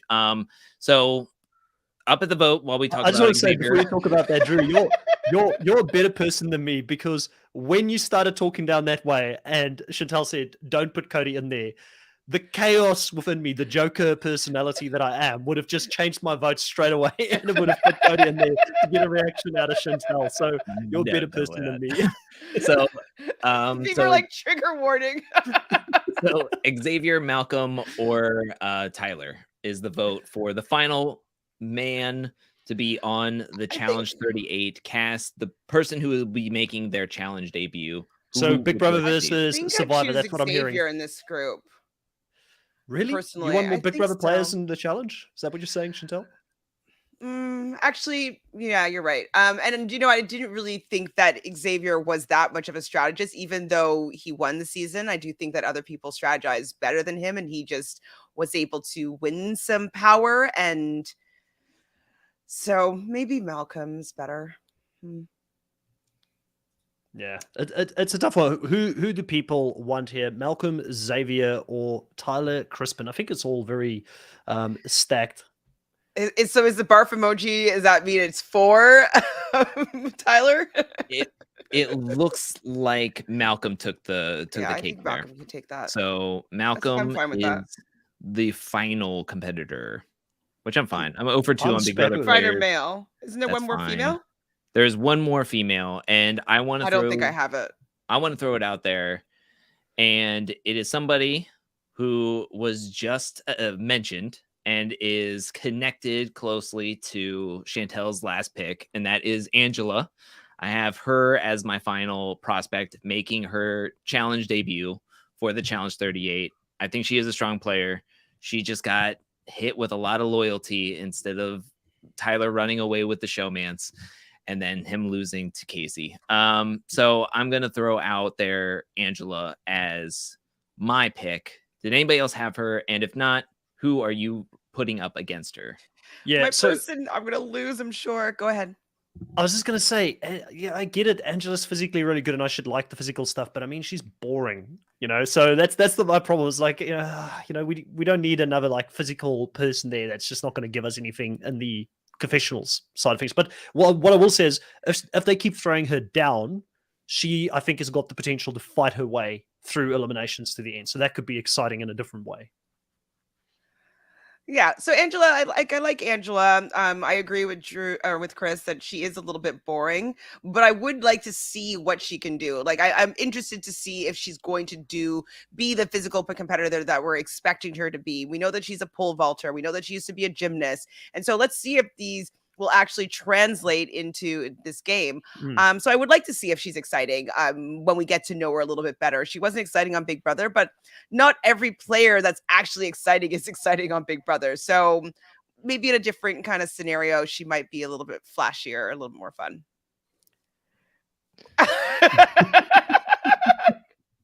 You guys, I only had like you guys are two getting that you killed with guys the hate. prospects. Like only two people that you hated So from me. so who else do you have that you want to throw up against Angela here in this last spot, or do you want me to go first while you're thinking? I'm not thinking. I know what mine is, but You know, let's hear yours. Let's hear yours. Well, I've got a legend of the game. We spoke a lot about, Sandra Diaz-Twine. There is another person that forms part of the Mount Rushmore. She said that she's been contacted by the challenge before and couldn't do it previously. I want to see Parvati Shallow come in and play this game. Now, for those who don't know, you should know. You should go check. She is one of the queens, or princesses, whatever you want to call this, of the show. She is someone that has got a great social game. She's a little bit older now. When she won the first time, she was like in her mid-20s, I believe. She's getting closer to like 36, 37 now. But I feel like that will make her fit in with a bit of an older cast here. If there are some legends of the challenge, they may have that respect for Parvati as well, and they may want to work with her because of that. And then also she's got a relationship with Natalie Anderson, who's going to be on this season as well. So it's giving Natalie Anderson a few options as well in regards to how this game is going to go. I believe she voted for Natalie Anderson to win Winners of War, even though she didn't win it at the end. So I would like to see Parvati on the show. I think she would fit in really well. The only thing is, I don't know if she, and again, this is a fantasy cast, I don't know if she actually personally would want to do it with being a mother, having a young child at home and all that. But still, let's take that out of this whole thing. I mean, we're bringing somebody with one eye back to the show. We can have he Parvati has on. both eyes and they both work. You just had it damaged for a bit. I had Parvati, honestly, and I actually erased it only for the fact that I'm like, oh wait, I heard that she was contacted to do CBS and she turned it down. She said no. And so I thought that, I'm like, oh, maybe she wouldn't even want to do it. And so I just really just took me out of thinking that she would play. I wasn't going along the mindset that we could have our fantasy when I was thinking about Parvati, but literally, like, I scribbled out She's been her in my name. fantasies for a very long time, Chantele, so I might as well have her on the Ooh. challenge as well, Of course. I mean, she's obviously all the things that you said. She would be great on the show. I was going to pick her, as I said, but I ended up going with someone that you're definitely nobody was going to have, and that the chat's going to be like, who? So I'm going old school with somebody that I know that they want to play, but they might just be a little bit too old to be considered for the challenge main season. But fantasy cast. So let's see what Danielle Reyes might do here on the challenge. I want anybody that wants to play, right? She wants to come on and play the challenge, and she was a mastermind at Big Brother. Let's see what she could do here. Let's see if she's able to use the strategy that she has to be able to fit in with some of these younger players, with doing all these very physical challenge, but then also having that strategic element. Would she be able to do well? I would like to see it. And I know that she loves the game. So the fact that she's probably up to date, she knows all the gossip, she probably would have a strategy going in there. She has one of those old pixelated photos, whatever. I want to see Danielle though. Let's give her a shot here. Yes, so I don't know how everybody she would do. Everybody vote as we're yeah. talking. So Danielle Reyes from Big Brother. We have Parvati, and then we also have my pick of Angela. So everybody vote as we're talking through this, and this will be the final person making their challenge debut, the final person on the challenge 38. Chris, go ahead. Back in firstly, people's good graces. Thank you, guys. I was so hurt. Such a good matchup, having two queens out there like Danielle and Parvati going up against each other. And I will say Danielle is probably the most robbed person in the history of Big Brother, and not winning her season, and nothing but respect for the strategy and gameplay that she had in 2 seasons. I've thought she was pretty decent in All Stars as well. It's hard to play against the chaos of Chilltown, but at the end of the day, I'm a little bit worried for her physically, how she would do. But then again, she could play that mother role within the show. And I would love, I would love to see her in more than this personally. And I don't want to influence anybody vote for who you would want to vote for. I'd love to see a crossover challenge OG, versus OG reality stars type of season where you can get, I feel like she would fit that so well. You get her in there with some other legends of other franchises from back in the day. And I think that nostalgia that we really like from All Stars season 1 with bringing old players back that people haven't seen in a long time, it would go down really well in a season such as that. Well, that's kind of what I was hoping, that if they ever wanted to bring in fresh meat on All Stars, yes, I suggested old people like me that would go on as never been in the reality TV realm, but it could also be interesting with people in that kind of age group that has also played on previous seasons of different shows, coming in and been competing in a fresh meat style All Star season. So I would love to see her. I'd love to see, obviously, even Boston Rob. I know you guys don't like him. And Janelle, all these legends that we've grown up with, going and playing on an All-Star seasons with the legends of the challenge that we grew up with as well. So I would definitely be here for that. Definitely. and when I feel like I'm winning. looking over the votes, I was certain Poverty was going to win by a landslide, but actually when looking over the votes, Danielle actually wins. And so she is on the Challenge 38 fantasy cast and has made the 24 person roster. Now, Who We was did the well. second, We did well. Only one um, Big Brother. Only woman one Big Brother prospect? person. Who was What the happened? second woman prospect? Liana. Liana. Yeah. Oh, I guess I forgot. So we've about got Malcolm, Jonathan, Liana, and Danielle. So that's one Big Brother person out of the 4 new people. See, production, it can be done. You don't need to just bring And Big you Brother had to people put into in Amber B, right? Just you just had to. We could have been. Hey, I think we did. I think we did really well. I'm excited to see the final result when we put this onto like a thumbnail or like some sort of visual thing where we can see who did we pick in these categories, and to put it out there when we do like a simulation type of thing. I think it's going to be a lot of fun. Who knows? Danielle might even win this whole thing. Strategize her way to the end. So on a normal cast, I'm sure that it would be closer to maybe 28 players. So there would be probably 4 more, 2 men, 2 women, probably more vets, maybe 1 or 2 more prospects, but 24 I think is good for now, especially going over the 3-hour mark. So this is the cast fully that I'm going to go through, and we have Bananas, Jenny West, Tony, Davon, Wes, Cam, Turbo, Amber B, Kells, Natalie Anderson, Corey Lay, Evelyn, Theo Campbell, Laurel, Darrell, Emily Scrum, CT, Devin, Simone, The Miz, Cara Maria, Jonathan, Liana, Malcolm, and Danielle is the What a season. 4, the 24 This competitors. is an excellent season. What a season! Like honestly, like production, get it in order. Like you can choose. This is so. It took us 3 hours to pick an amazing season, amazing cast. With the help like, of the live, obviously, audience who had a lot of votes Absolutely. here. Like, I mean, you guys were a part of this brainchild today and getting a great, season casted, I feel like. And I just want to throw this comment up here where someone says, Kristen says, Drew loves Fessy. I'm so upset. We've talked for over 3 hours, and that little clip of me suggesting Fessy It's going to be all over the internet. everywhere. will be what everybody remembers. That 1 minute that I was like, this is why I put Fessy on here, and this is why I'm suggesting him. But it's not Fessy love. I'm not throwing this out here because I love Fessy. I'm not sitting here. It was part of the plan. It was part of the arc that he would come on with no other Big Brother players and see if he flounders or if he gets taken out by Jonathan or Kells. You can't say you don't want to see that happen. I'm just throwing that out there.